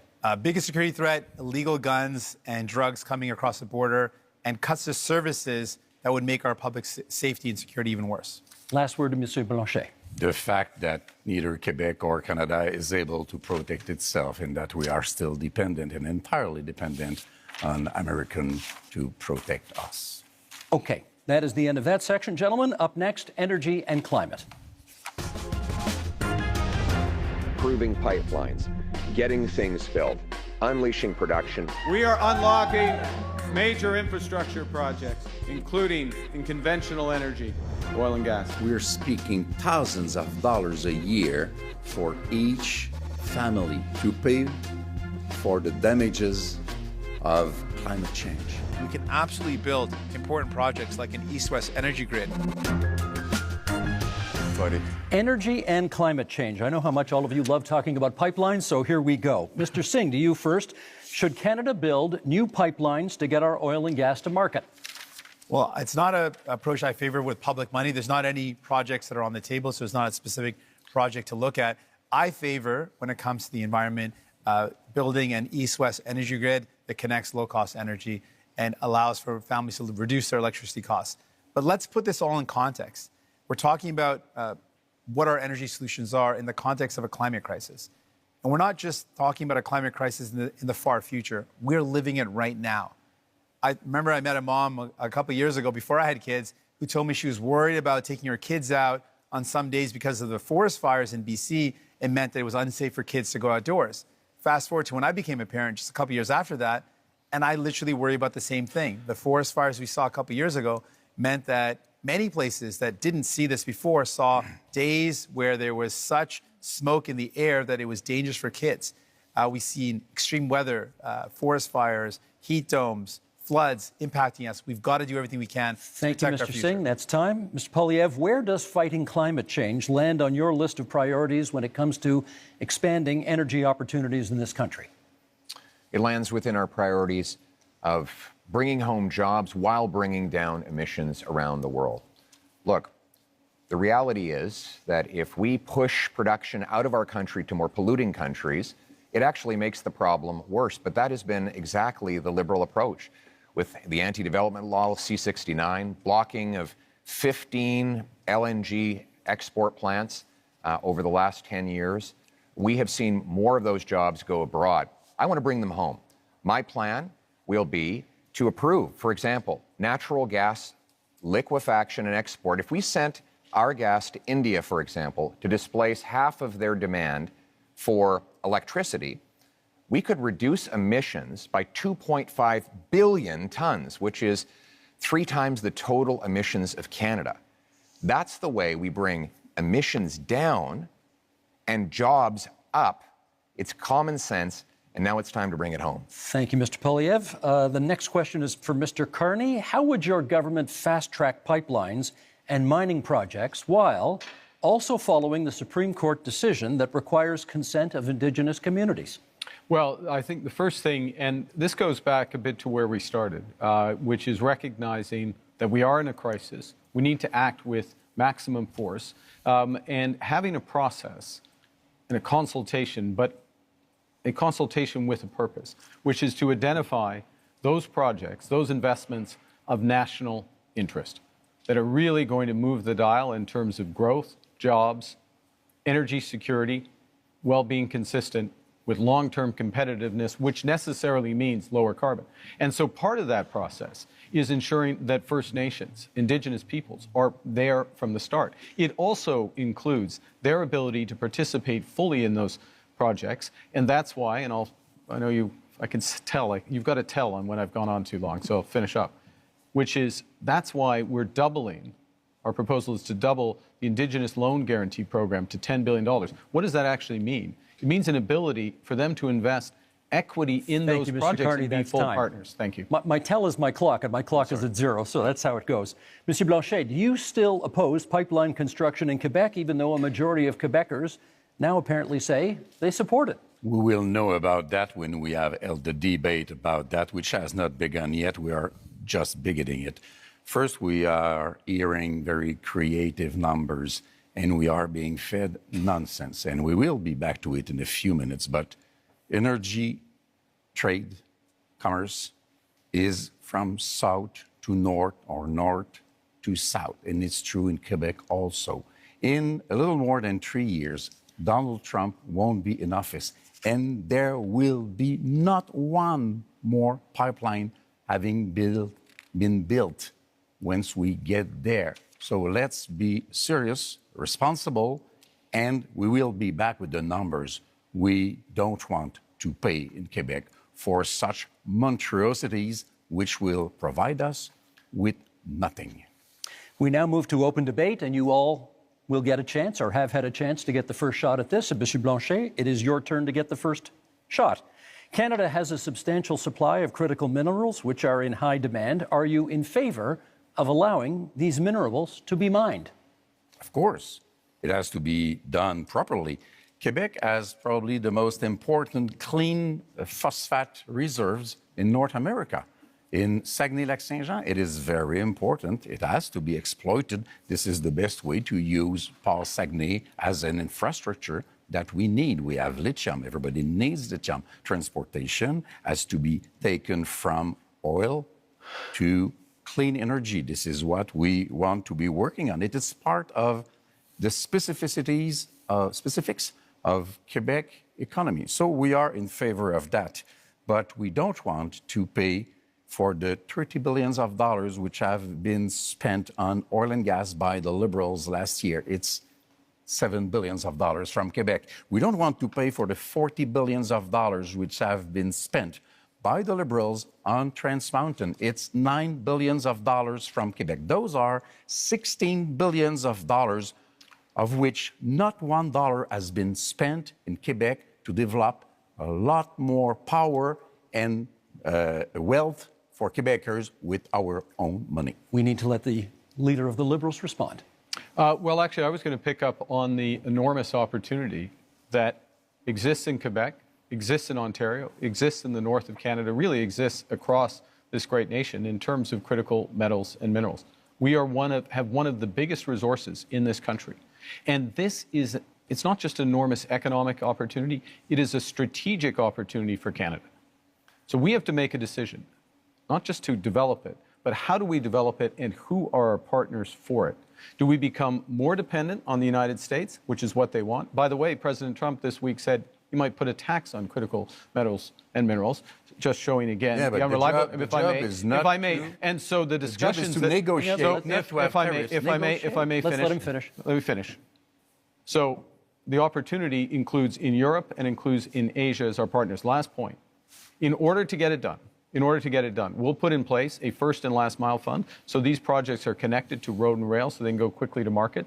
And we will have all of the other fast tracking measures in place that I talked about earlier in terms of capital, timing, approvals, so that we can move quickly, we can be stronger at home, better. Always with the Mr. approval Singh. of Yeah, Quebec. I think Singh has the floor. we should absolutely take advantage of the fact that we've got incredible amounts of critical minerals in our country. And the way we do that is with any energy project or any project of this nature, make sure it's got the local community buy-in. It creates good jobs in communities, make sure we are meeting all our environmental needs, and we work with Indigenous partnership. And so I absolutely agree with that. I want to build on something Mr. Blanchet mentioned about the investments that this country has made. What I found very troubling is that the past number of years, the Liberal government record is one where we have spent the most subsidies compared to any other country in the G7 on subsidizing oil and gas. These are highly profitable companies. You voted I think that's for the it. wrong thing to do. We fought against it again and again. No, you voted and then for the it Liberals have continued over to and do again. it. And so my question really to Mr. Carney is, will you commit to ending oil and gas subsidies? Yeah. We should be using that to invest in people, not giving it to highly profitable oil and gas companies. Yeah, we talked. I promise Mr. Polyev the next, we'll come back and get that question answered. Mr. Polyev. Well, Mr. Carney, you point out that Donald Trump has a wrong-headed idea of putting a tax on our mines and our industry. And that is wrong. But so do you. You want to apply a massive industrial carbon tax on Canadian mines, Canadian steel mills, Canadian aluminum plants, You want to let them just pollute as Canadian much as they oil want? and gas. And your idea is to double the tax that Trump is applying by hitting them a second time. This will do nothing for the environment. It will actually ship our jobs south of the border, Mr. just Pollier's plan is let them like pollute as much as they President want. Trump Not a good plan. wants. My plan is to bring that production home here to Canada. For example, I will give a tax credit to low-emitting Canadian industry like Quebec's aluminum, for example, or British Columbia's natural gas, so that we not only bring home the production, but we do it below global average levels of emissions, so that we actually help the environment while bringing home the jobs for our people we have to let him at the same time. That is a sensible, pragmatic approach that puts us in charge of our economic destiny so we can stand up to the Americans from a position of strength for a change. Mr. Carney, we've got. Hang on a second. I want to give you a chance to speak to Mr. Singh's criticism about oil and gas subsidies and Mr. Poilievre's criticism about the industrial carbon tax. Okay, I'm going to make 3 points. I'll make 4 if you want me to respond to that, but I want to make 3. The first is that I answered this question last night, but I think the puck had already dropped in the Canadians game, so not everyone heard it. Yes, end to oil and gas subsidies. That's why you need New Democrats. Secondly, I would have done it independently. Secondly, recognizing that the biggest component of that was the cost of building Keystone. Keystone, which is the pipeline which has helped to increase oil and gas oil exports rather by 50% in this country, that is an asset of the people of Canada. We own it. And the question of what to do it. So it's not a subsidy that has disappeared, it's actually an asset of Canada. The third point, though, in terms of where the oil and gas industry, particularly the oil industry, wants to and needs to go, which is to become low carbon in the production and transportation of oil. One of the big projects we need to move forward with is carbon capture and storage, the Pathways project, so that we have oil and gas that is competitive, not just today, 10 years from now and 20 years from now, as the world uses less. We want to have more market share. We need to do that. And my government will move that. But by definition, a subsidy isn't when we buy a pipeline. I'm talking about subsidies that go to oil and gas companies. Independent, separate from the country, oil and gas companies. That's what I'm talking about. The figure you quoted last night included the cost of the pipeline. Do you want to address his point? Billions of dollars are spending. We got to stop spending. Sorry, can we get you to address his point about the industrial carbon tax? How much will the industrial carbon tax add to the price of a car?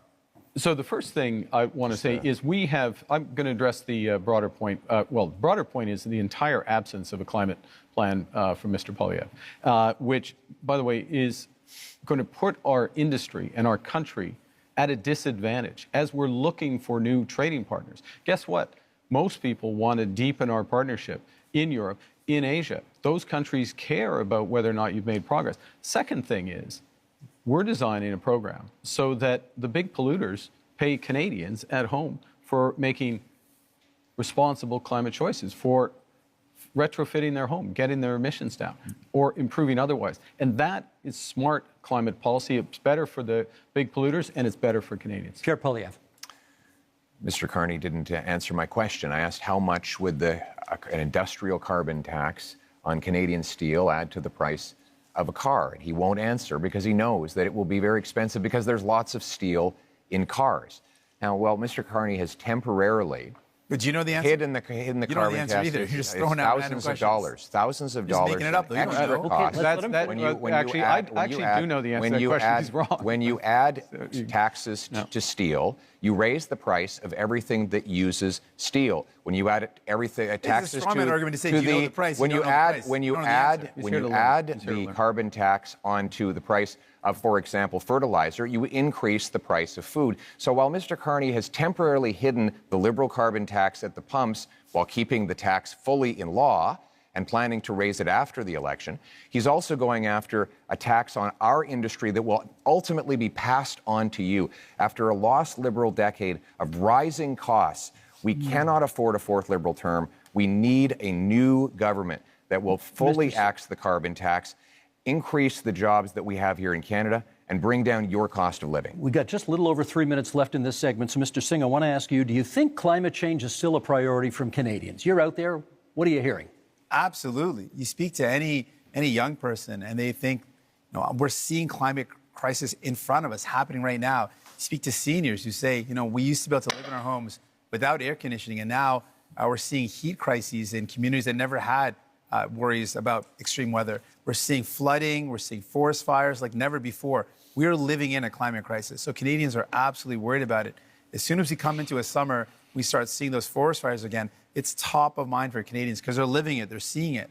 And I want those Canadians to know, Mr. Carney is not going to end those fossil fuel subsidies unless I'm there to fight back. Mr. Poilievre wants to let big polluters pollute as much as they want, poison our beautiful land, our water That's not true. and air. He wants to False. let them dump into our oceans. I'm going to fight back and defend our environment. Monsieur Blanchet, on the issue of whether or not people still care about climate change. I think people should be kept very informed about climate change because we are in a very strange denial situation about climate change, which still exists and is very expensive.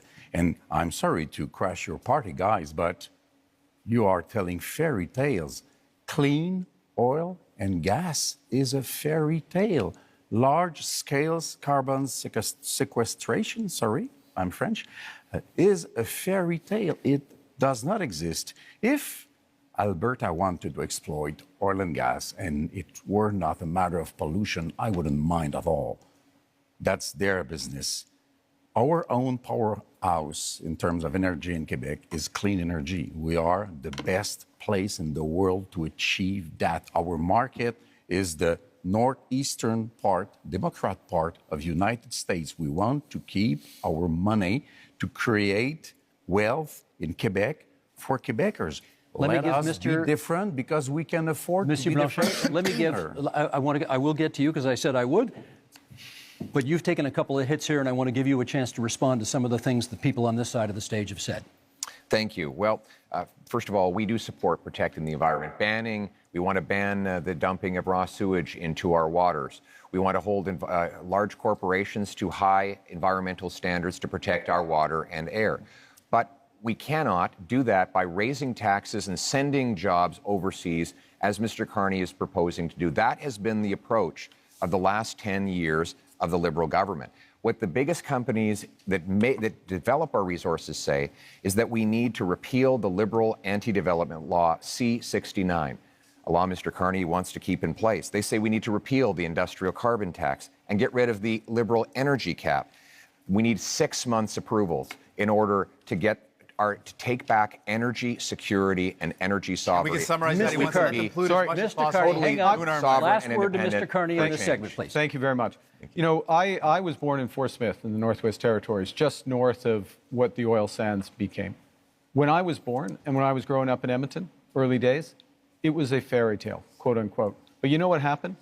Canadian ingenuity, Canadian engineers, Canadian governments, both the federal government and the Alberta government got together and converted this. The worst pollution if I may, in the world. If I may. The worst pollution may I finish? in the May I world. finish? May I finish? 10 more seconds to finish, please. Let him finish his point. That's the opportunity we have. That's the opportunity we have in carbon capture. That's the opportunity we have in small modular reactors. That's the opportunity we have in hydrogen beyond. This country can be a clean energy superpower. My government will help deliver it. And that is time for this segment. Gentlemen, let us go to our final theme, which is called Leading in a Crisis. Canadians know how to weather a storm. Canadians know how to get through a difficult time. If, at the end of the day, we end up with the balance of power, Quebec is safer than it could be in any other scenario. Now is not a time for weakness. Now is the time to take back control. Canadians are always ready when someone else drops the gloves. Okay, leading in a crisis is a pretty broad theme that allows us to explore many different avenues here. So let's get to it. Mr. Carney, you get the first question this time. We haven't balanced a budget in this country in 17 years, and 10 of those years were under your party. You have pledged to get us to a balanced budget in 3 years. Question is, how? So let me put this in the context of leading in a crisis, which is, in a crisis, you got to plan for the worst. Worst is that the U.S. actually does want to take us over. Secondly, you got to have a plan to build, and that'll include a fiscal plan, and I will get to that in a second. The third thing is you need to respond in a crisis with overwhelming force. You need to think big. You need to move rapidly. The things we've been discussing today are a subset of what we can and should do as a nation, and we can deliver. And government can play a role, but its role has to be catalytic. And so our approach is that we will slow the rate of spending. It's been growing at 9% a year, operational spending, program spending, away from transfers to individuals, 9% a year. We'll slow that to 2%. We will focus on a small amount of capital spending by the federal government in order to drive enormous private investment up to $500 billion by 5 years. Thank you, Mr. Carney. Ukraine surely constitutes a crisis. leading in a time of crisis. Mr. Poilievre, question for you. If the United States withholds support from Ukraine going forward, do you believe Canada should commit more to assist? I believe we should continue to support Ukraine. Our party supported donating missiles that the Canadian military was decommissioning. We supported funds and other armaments to back the Ukrainians in the defense of their sovereignty. We also need to rebuild our own Canadian military because the Russians want to make incursions into our waters. We'll be buying 4 massive Arctic icebreakers. I'll be opening the first Arctic base since the Cold War in Canada, CFB Iqaluit. We're going to double the size of the Arctic Rangers and fill the vacancies in our Canadian armed forces. We need a change to rebuild our military, which has been so disintegrated under the cuts and the mismanagement of the last 10 years. But we can have a change because we have the best soldiers, sailors, and airmen in the world, and they will have full backing from my government if you give me the honor of becoming Prime Minister. I may come back to that one in the open forum Thank because you. I'm not sure we got an answer about Ukraine on that one, but okay. Oh, well, Going on. Monsieur Blanchet. the answer was yes. We'll get more details, perhaps, as we go forward. Mr. Blanchet, given the U.S. trade war, should any talk of a referendum on Quebec independence be put on pause? That one is easy. It will happen only after the negotiation is over, and that's a good thing. I want to say I support the idea. We must help Ukraine, but we also must help the civilians of Gaza, and we must destroy Hamas, which is a terrorist organization. You know what? I don't want to be the leader of Canada. You will understand that. I don't want to be Prime Minister. But I can offer to be a partner, a responsible partner, a collaborative partner. If Quebec is respected in its differences, in its aluminum industry and lumberwood industry and culture and French language and values of secularity of the state, which is the price to be paid in order to have real equality, then if we are respected, we will be a partner, and then even Canada will be stronger in its negotiation against Donald Trump. This is what I am offering. Respect us. Mr. Singh, I watched last night's debate. You seem very eager to talk about healthcare, so let's talk a little more healthcare right now. You have made many promises on healthcare. If a province says to you, we'll take your money for healthcare, but not your conditions on how to spend it, what do you do? We've got to negotiate. We can't be giving away money without clear conditions. We're in a healthcare crisis right now, and a crisis that is hurting people across this country. People are waiting desperately in line in emergency rooms for hours and hours. Seniors are waiting for years and years to get the care that they need for surgeries that would remove pain or help them deal with mobility issues. We're in a serious crisis. Healthcare workers are burnt out. They are overstretched. And what we're seeing is more and more privatization, and that is hurting our public universal healthcare system. So we've got to fight back against it. We cannot allow our public money to go to a for-profit private clinic lining the pockets of a rich CEO or investors instead of going towards care. We need to make sure that we are investing in solutions where care gets to people, not profiting those at the very top. And so that's my commitment. I'm going to fight to make sure we defend our healthcare against the threats of Americanization and privatization. Okay, we now go to open forum debate, and perhaps, Mr. Poilievre, you get the first word here. This might be a good time to put a little more flesh on the bone of what you think Canada could do for Ukraine if the U.S. backs out. Yes, and my answer is that we should continue to support Ukraine. We don't need to follow the Americans in everything they do. When they're wrong, then we will stand on our own and with other allies. And with respect to Ukraine, that of course includes support with intelligence, equipment, armaments, but it also includes defunding Putin. Right now, Vladimir Putin has a monopoly on the European energy market because, frankly, the Liberals blocked exports of Canadian natural gas off the Atlantic coast. They blocked multiple projects. I would rapidly approve those projects on national security grounds so that we can actually ship Canadian natural gas over to Europe, break European dependence on Putin, defund the war, and turn dollars for dictators back into paychecks for our people. Mr. Carney, you wanted to add. Well, I want to go to the situation in Ukraine because it's very important. We've been a steadfast, Canada has been a steadfast ally, and Canadians have stepped up, welcoming Ukrainians into their homes and supporting them in other ways. You know, in my first month as Prime Minister, we joined the coalition of the willing to support Ukraine as the U.S. stepped back. So led by France, the United Kingdom, with Ukraine, number European nations, Australia, ourselves, New Zealand. That's an example of how the new world is going to be. Canada participating in these areas and helping. It also means open trade. Mr. Poilievre voted against free trade agreement with Ukraine. It means aid for Ukraine. Mr. Poilievre wants to cut foreign aid, including for Ukraine, or not. He didn't mention support for aid for Ukraine. We have to stand by them. We have to be there, and this government has been. Mr. Singh. New Democrats absolutely support standing with Ukraine and will continue to do that. But I appreciate the opportunity in talking about leadership in crisis, talk about many of the crises that we're up against. And one of the crises we're up against in our country with the threat of Donald Trump, with the threat of the trade war, and with the privatization and Americanization of our healthcare system is the healthcare system. And what we have learned today, you know, Mr. Carney mentioned slowing operation spending. That's a cut to services. He said his plan. He has a plan to balance the operating budget within 3 years. That's going to require massive cuts to spending. We calculated that at $43 billion in cuts. In fact, Rosemary Barton, when he was on the show on February 16th, he said he would cut spending. He said it would be in operations. He defined it as transfers in health.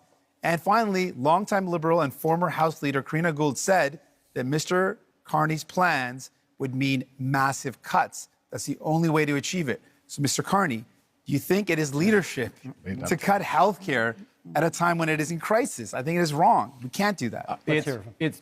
We will not cut transfers for health care. We will not cut health care spending, full stop. But we'll Mr. have Carney, a detail, if I may. Who do we believe, Mr. Carney today, or the one he spoke on Rosemary Barton's show on February 16th? The one that repeated again that he would cut spending? Who do we believe? If I may. Consistently said, we'll preserve all transfers to the provinces, including the increases. We will preserve all the transfers to individuals, I won't detail them all, but they're. So we're looking at addressing an operational spend, which is about $150 billion.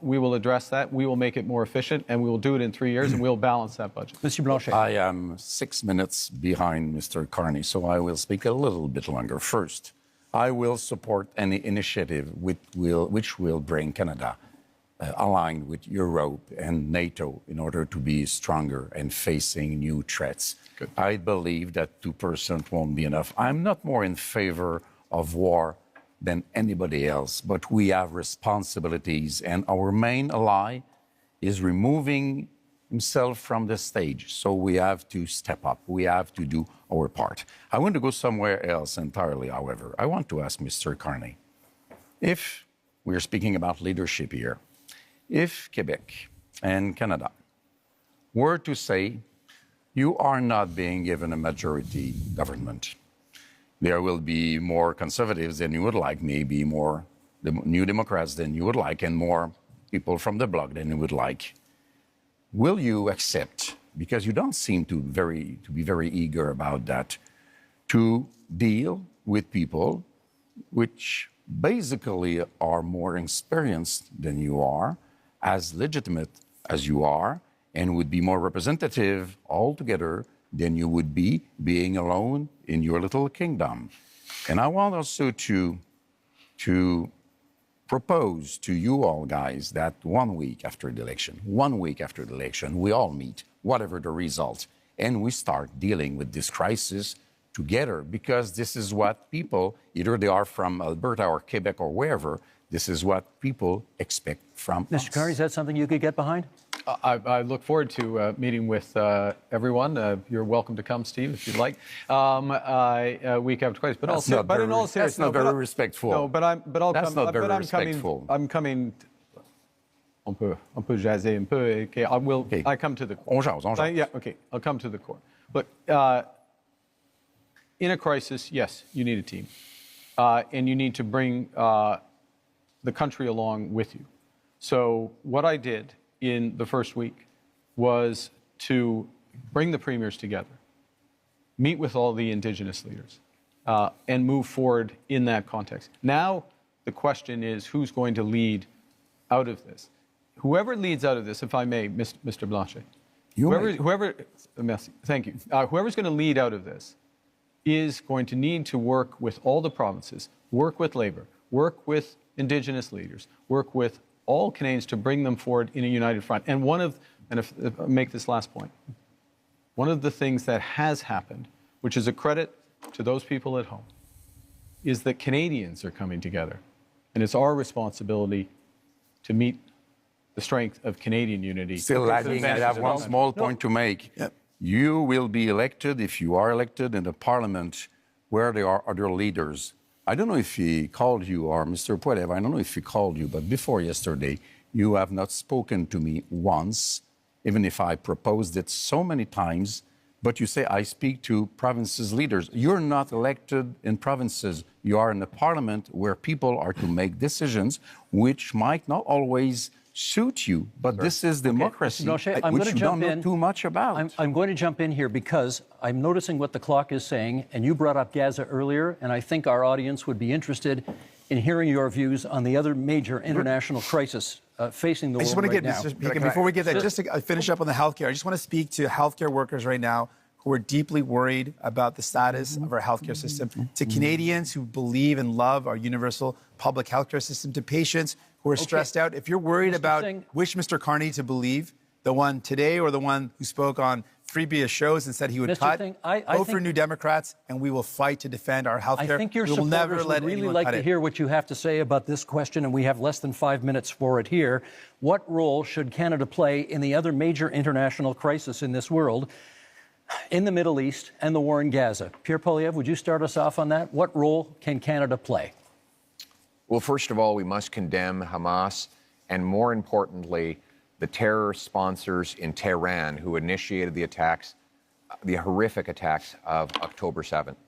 We need to defeat the terrorists so that all the peoples of the world can live in peace and defend the right of, yes, Palestinians to have their own lives free from the oppression of Hamas dictators and Iranian intervention, while Israel has the ability to live in freedom and peace. But I also want to say we need to get back to the Canadian tradition, which is that when people come to this country, they leave foreign conflicts behind.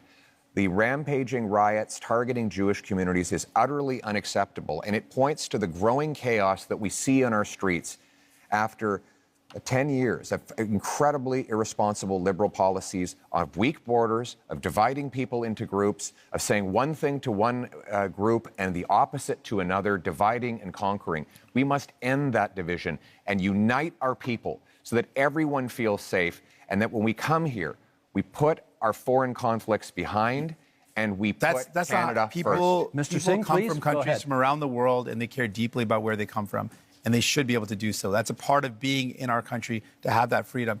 Your treatment of Palestinians has been frankly disgusting. Your treatment of people who provide care and service for people in Gaza has been disgusting. On top of that, people in Israel and in Palestine deserve to live in peace and security. And Mr. Carney, to date, you've not acknowledged that what's going on in Gaza is now clearly become a genocide. It's important to call things out as they are, and you've not done that. Mr. Carney.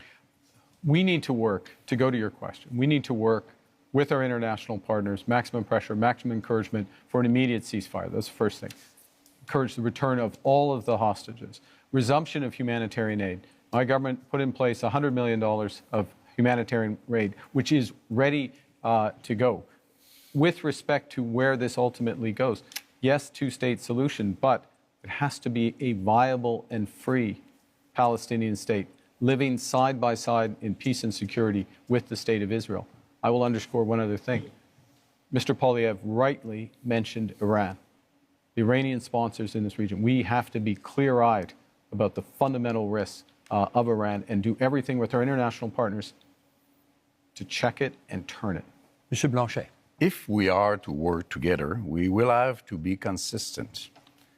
The Jewish community in Quebec and Canada is harassed by a very little minority of radical Islamists. And we don't do so much. The law in Canada says that somebody may invite people to be violent, to propose genocide against another people, if they can be hidden behind a religious motivation.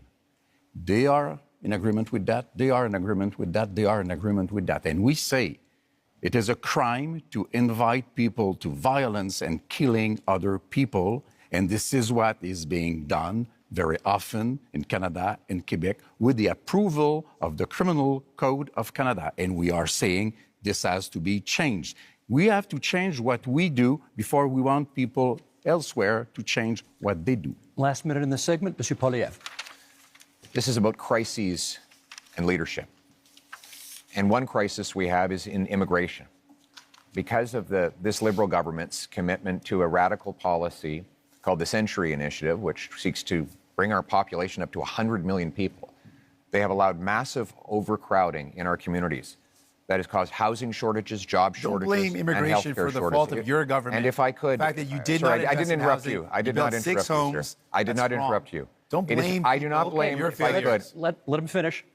I do not blame immigrants. I blame the Liberal government, which brought this policy on. And Mr. Carney wants to continue with the Century Initiative.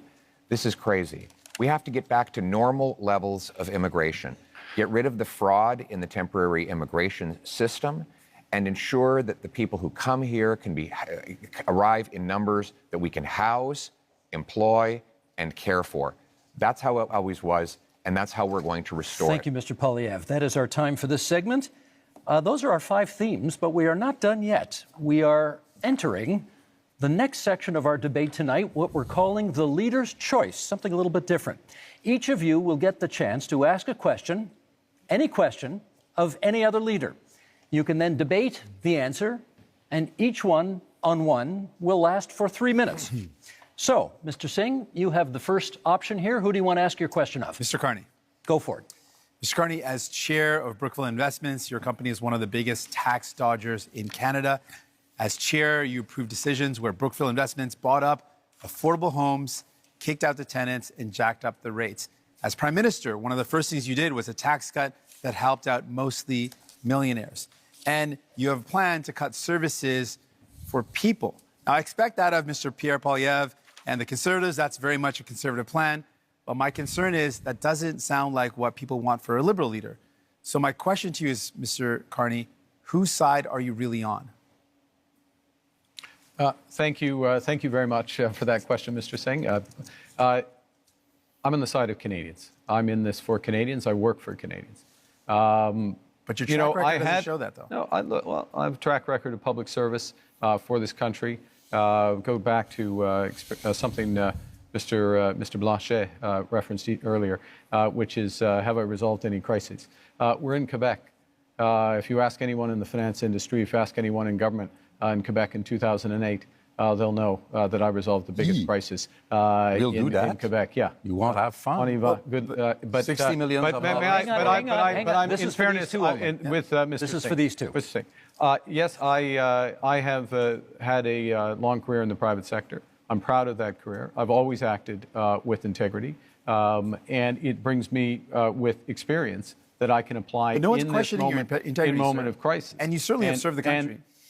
But the problem is, who have you served? You've served to benefit those at the very top. You jacked up the price of homes for people living in affordable homes as a strategic decision. You dodged taxes. And then your decisions as Prime Minister show you're not prioritizing people, but you're prioritizing big business, billionaires. So what have we done as a government directly? So we've gone directly to workers using all of our proceeds from the tariffs, committing all of them for workers, the workers most affected in industries. The employment insurance isn't unlike high others, unlike others who plan to use them to cut taxes. We are focused on the EI is not high enough, though. You have to accept that.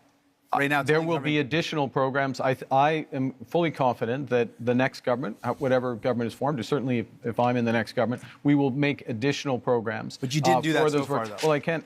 You couldn't. Well, you couldn't, given that we're in an election process. You could have increased the amount, though. May I make a core point here, if I may, which is that when you think about workers here today and people watching at home, particularly younger people, there is an enormous opportunity in the trades, in the skilled trades. We are going to build this country in a way that has not been seen before. We are literally talking about hundreds of thousands, not jobs, but careers But I think in the people are trade. worried, Mr. And Carney, that's that- why we're investing in apprenticeships and mid-career But I training. think people are worried, Mr. Carney, if New Democrats aren't there to force Liberals to make sure they remember about people they will forget. Gentlemen, that is time. Thank you for that. Monsieur Blanchet, you have the next question. To whom would you like to put it? Mr. Carney, you avoided quite, I would say, skillfully the questions of Mr.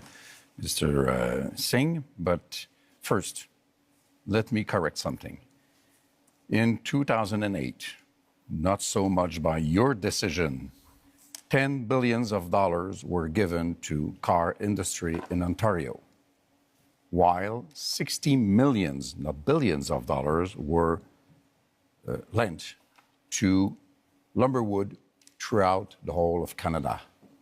I don't believe that's the right way to manage a crisis, since you did not recoup the money from the car industry.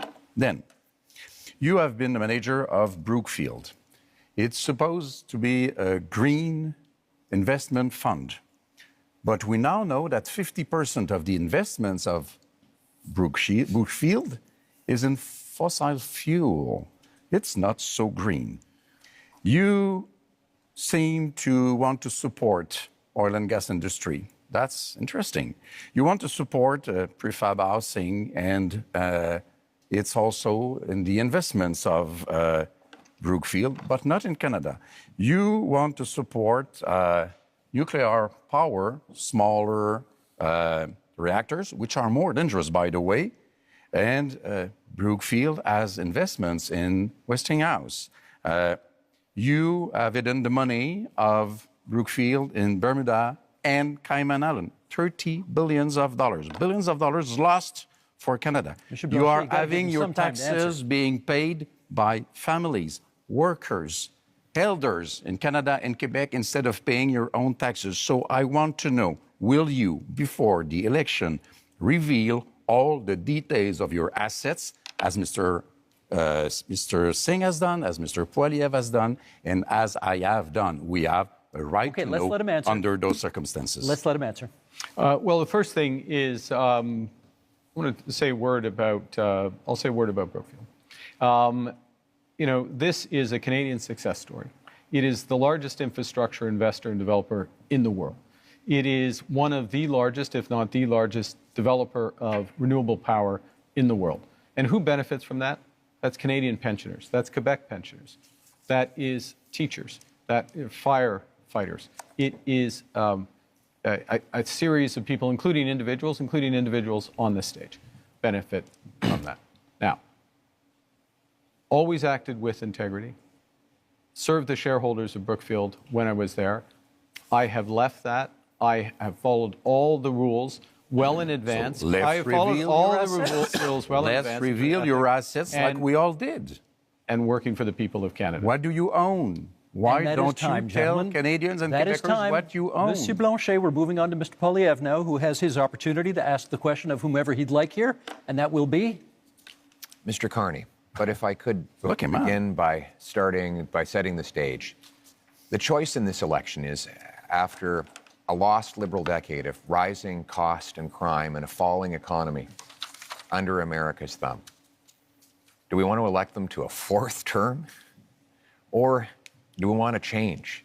Change so that you can afford food and homes. Change so that you can be safe on your street, and change so that your paycheck grows faster than your cost of living. Change with a new Conservative government. Because Mr. Carney is not change. Mr. Carney, in 2020, it was recorded, you began advising Justin Trudeau. It's still on the Liberal Party website today that you are Justin Trudeau's economic advisor. They might want to update your website on that. On June 3rd of 2021, you said that inflation would be a sign of economic progress. And you advised governments, including Justin Trudeau's, your Liberal government, to print money, which led to the worst inflation crisis in a generation. Now, that means that mothers went to bed with empty fridges and empty bank accounts, worried how they'd feed their kids, that seniors worried they'd be evicted from their homes, that young people believed they'd never be able to own a home in the first place. Now, in retrospect, that you look back on the Liberal decisions that you advised Justin Trudeau to take, will you look at the camera in the eye and apologize to the many people who suffered as a result of the inflationary policies that you advised Justin Trudeau to implement? You know, I said earlier, but I'm going to say it again. I know you want to be running against Justin Trudeau. Justin Trudeau isn't here. Are you denying you were his economic advisor? I did not provide any of that advice. I did not provide any of that advice. It's on the Liberal Party website. I'm sorry. Are you accusing your Liberal Party of lying about your role? Because it says today you can go to the Liberal Party website now, and it says that you were Justin Trudeau's economic advisor. The way you judge someone, in my view, is how they act, what they do when they have responsibility. Twice I was a central bank governor. And in both cases, if I may, in both cases when I was responsible for inflation, inflation was less than 2%. I'll add that when I was here responsible for the Bank of Canada, inflation was less than 2%. Our dollar was at parity. That is the kind of success that I can deliver for this country coming out of this crisis. And what is at stake here? You were the economic advisor to Justin Trudeau that gave us the worst inflation that we have had in a generation, because the policies that you implemented and those of the MPs that are still in your ministry. To the fellow Canadians, crisis which the last 10 years has been about the Liberals. The next 10 years should be about you. And that's time. Mr. Carney, good news is the next question is yours. Well, I'm going to ask myself a question. Actually, I'm going to ask a question which has been troubling me. And it's troubling me because, you know, we are in a very dangerous and divided world. Who is it to? I'm going to ask a question of Mr. Poilievre. Why not? We're in a dangerous and divided world. We talked earlier about the challenges in the Middle East, the threats from Iran, threats from Russia, Russia's aggression in Ukraine. We have the threats from China, which I raised. We have the United States, which is fundamentally changing its security relationships, its commercial relationships. We have all this. And in the context of that, everyone on this stage, Mr. Blanchet, Mr. Singh, myself, we have our top secret security clearance. We have our top secret security clearance. I got mine within 3 weeks. It wasn't hard, but I felt it was important that I had it so I could be in a position to be informed about that dangerous world and take decisions at.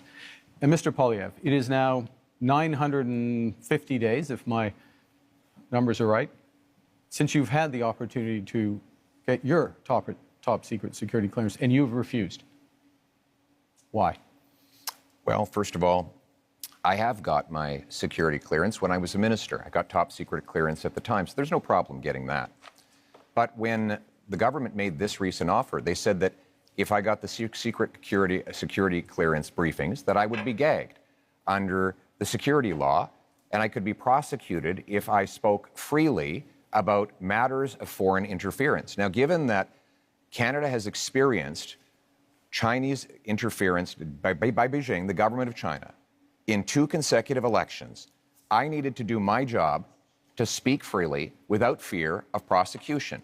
And that was not something I would be allowed to do. Even Thomas Mulcair, the former leader of the NDP, said that when he was the leader of the opposition, he never would have accepted the kind of gag order that your government and Mr. Trudeau's government was attempting to impose on me. And it's good that I'd made that decision, because it has allowed me to speak freely about things like the case where one of your candidates, sir, actually said that he wanted to send a political opponent to China under a bounty threatening his life or imprisonment, and you refused to get rid of him. Now, it might have something to do with the fact that you went to China not long ago to get a $250 million loan for your company. But the reality is you refused to stand up for a Canadian who was being threatened by a foreign government. And I was able to speak freely on that matter because I refused the gag order that the Liberal government attempted to impose on me. Well, there's a couple of interesting things. I think people at home have seen a robust debate here, and it's been a robust campaign, and it has not stopped Mr. Blanchet or Mr. Singh at times during his campaign by making challenges with respect to these issues. So one can address it. I will observe, as someone with the top secret security clearance, that China is not the only country that is accused of foreign interference. And And gentlemen, that is time We'll leave for it this at segment. That's our time. Now, closing statements are still a few minutes down the road, so we have a little bit of time for some quick hit Q&As for each of you right now. Short questions, 45 seconds, please, on the answers, and we're going to go left to right as I look at you right now. Mr. Poilievre, you get the first question. To the best of my knowledge, you have not offered a hard timeline, as the other parties have, to meet Canada's NATO commitment of 2% spending on defence. When would you hit that target? My aim will be to 2030. That said, when we renegotiate our trade deal with the U.S., I know it's their priority to see us increase our military budget.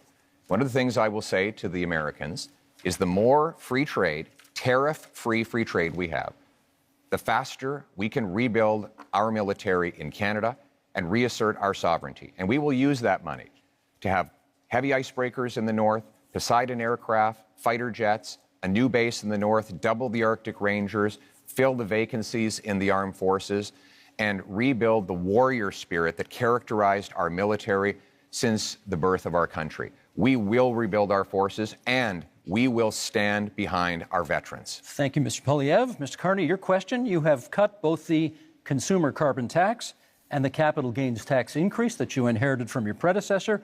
Is that an admission that the Liberals made life less affordable for Canadians? I think let me give you the rationale behind both of those changes.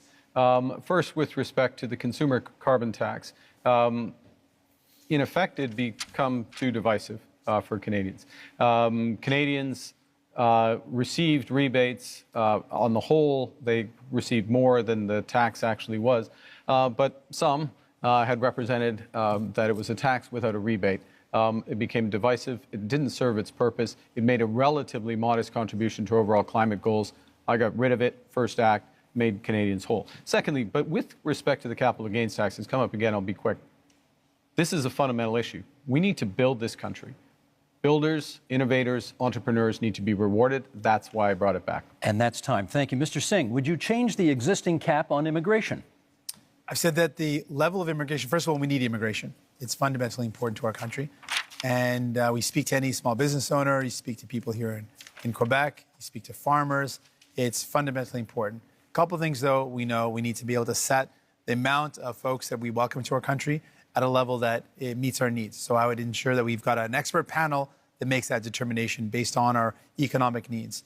We also know that we should be very clear that the lack of investment from Liberals and Conservatives resulted in the fact that we have a shortage in housing. That's something that we've got to fix. I should also point out that if you are worried about the cuts being proposed by Liberals and Conservatives, vote for New Democrats. We'll fight back to protect Canadians and make sure that we've got the right immigration levels. Thank you, Mr. Singh. That's time. Mr. Blanchet, Quebec, I believe, is now the only province with a carbon tax. Do you think that's fair?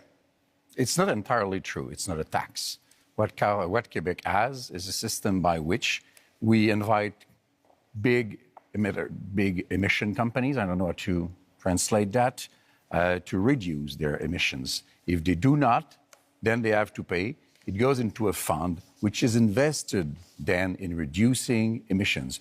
Our partner is California, which makes this a huge deal about reducing emissions. This is what we do. This is to be compared to what Europe does.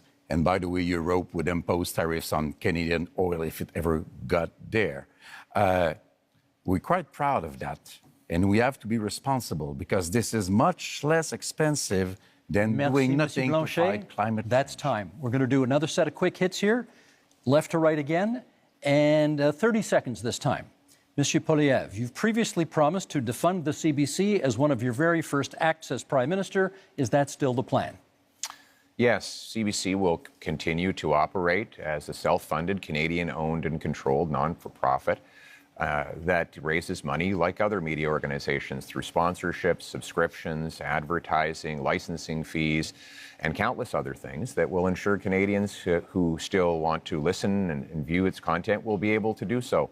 And at the same time, we'll allow freedom of the press so that everybody has their voice heard and they can make their own decisions. Thank you, Mr. Carney. The next question to you, 30 seconds. Would you remove some of Canada's legal tax avoidance loopholes that companies that you have worked for have used? Look, I think that what we need to do is undertake a comprehensive review of our corporate tax system and do that on the basis of the right principles. We've got to have fairness, transparency, sustainability, and competitiveness. So we need a tax system, a corporate tax system, including being part of a international minimum corporate tax through the OECD. And that is time. Mr. Singh, the question for you is, if you hold the balance of power after this election is over, what would your price be to support another party? We've laid out our priorities. We want to make sure we bring down the cost of groceries, build homes that people can afford. I can also tell you that we would defend CBC, unlike Mr. Poilievre, who wants to cut it, and we would close tax loopholes and offshore tax havens, even though Mr. Carney didn't respond to that, and selling stocks and shares to make profits and then having less taxes on that is not hard work. And so those aren't the job creators. The people who are job creators are the hardworking men and women that contribute to our economy. Thank you, Mr. Singh. Monsieur Blanchet, kind of the same question. If you hold the balance of power in the next minority parliament, if it is that, what would be the price of your support? Respect for Quebec. That's quite easy. I don't want to go against what Canada wants to do for itself, but I don't want Canada to impose an economic vision or a multiculturalist vision on Quebec, which is different in terms of language and values and secularity and equality between people. So I want to be a partner, and if Quebec is respected, Canada has nothing to fear from the bloc because we vote for what is good for Quebec. It only has to be good for Quebec. Thank you, Monsieur Blanchet. Now, we have one last question for each of you. We'll go right to left this time as I look at you. Bit of an offbeat question. Monsieur Blanchet, what is your biggest regret during this campaign? That's a very good question. I'm not very fond of regrets, I would say, but we should have started sooner to see that we had to create the environment for a deal in which Quebec and Canada would be, one bigger than the other, but partners to be stronger in front of Mr. Trump and showing that maybe nobody here is the partner to let go alone without being surveyed or controlled or supervised by a Quebec voice. Thank you, Mr. Blanchet. Same question, Mr. Singh. Your biggest regret of this campaign? Not being able to meet as many people as I would love to have. It's a short campaign, and so I can't get to as many communities that I wanted to. I think one of the honors of my job is to be able to meet people and to hear their stories, and then to take their stories and concerns and bring them to Ottawa and to fight for those people. And so I want you to know, even if I haven't made it to your community, I'm going to fight like hell to make sure that you're represented, that we never let any government cut our health care, that we defend the values that we care so deeply about. We make my life more affordable. That's my commitment to you. Even if I didn't get to see you, that's my commitment. Thank you, Mr. Singh. Mr. Carney, same question. Biggest regret of the campaign? To be honest, it's the same answer. This is an astonishing country. It is an amazing country. And the opportunity and the responsibility that comes with it of being with Canadians, hearing their stories, their challenges, drawing strength and ideas from them, and working to be part of the solution is the greatest honor of my life. But the regret is that it is also a big country, and it is a short period of time. Mr. Poilievre, last word to you. I actually agree with these two gentlemen. I had a rule that at all my rallies, even when they're really big, I would stand in front of a flag and greet every single person and hear their stories and learn their struggles. And that was always touching to me, that they would put their faith in me or in any of us. Yeah.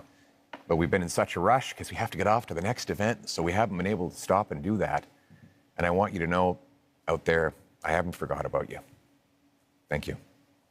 Thank you, Mr. Poilievre. It is time now for closing statements, and prior to the debate, you drew lots as to which order we would go in. And Mr. Singh, you get the first word on a closing statement. Certainly, thank you.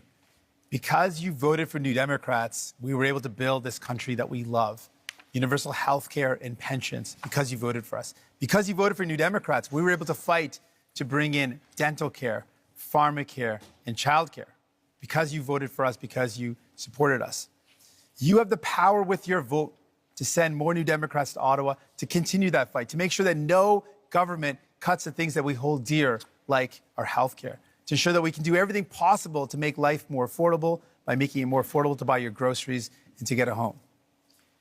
I'm asking for your support in this election so that I can continue to fight to defend the things that make Canada Canada, the things that we hold dear, the things that make us proud to be Canadian. Thank you, Mr. Singh. Mr. Carty. We are facing the biggest crisis of our lifetimes. Donald Trump is trying to fundamentally change the world economy, the trading system. But really what he's trying to do to Canada, he's trying to break us so the U.S. can own us. They want our land, they want our resources, they want our water, they want our country. And we're all going to stand up against Donald Trump. I'm ready. I've managed crises over the years. I've built strong economies. We will fight back with counter tariffs. We will protect our workers and those businesses, and we will build the strongest economy. We will build Canada strong. I'm asking for your support, the honor of doing so. Thank you. Thank you, Mr. Carney. Monsieur Blanchet.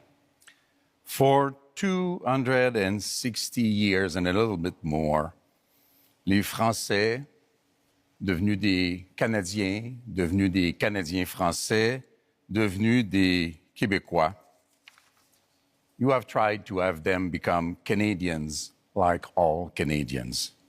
But to no avail, we are different. So let's be economic partners.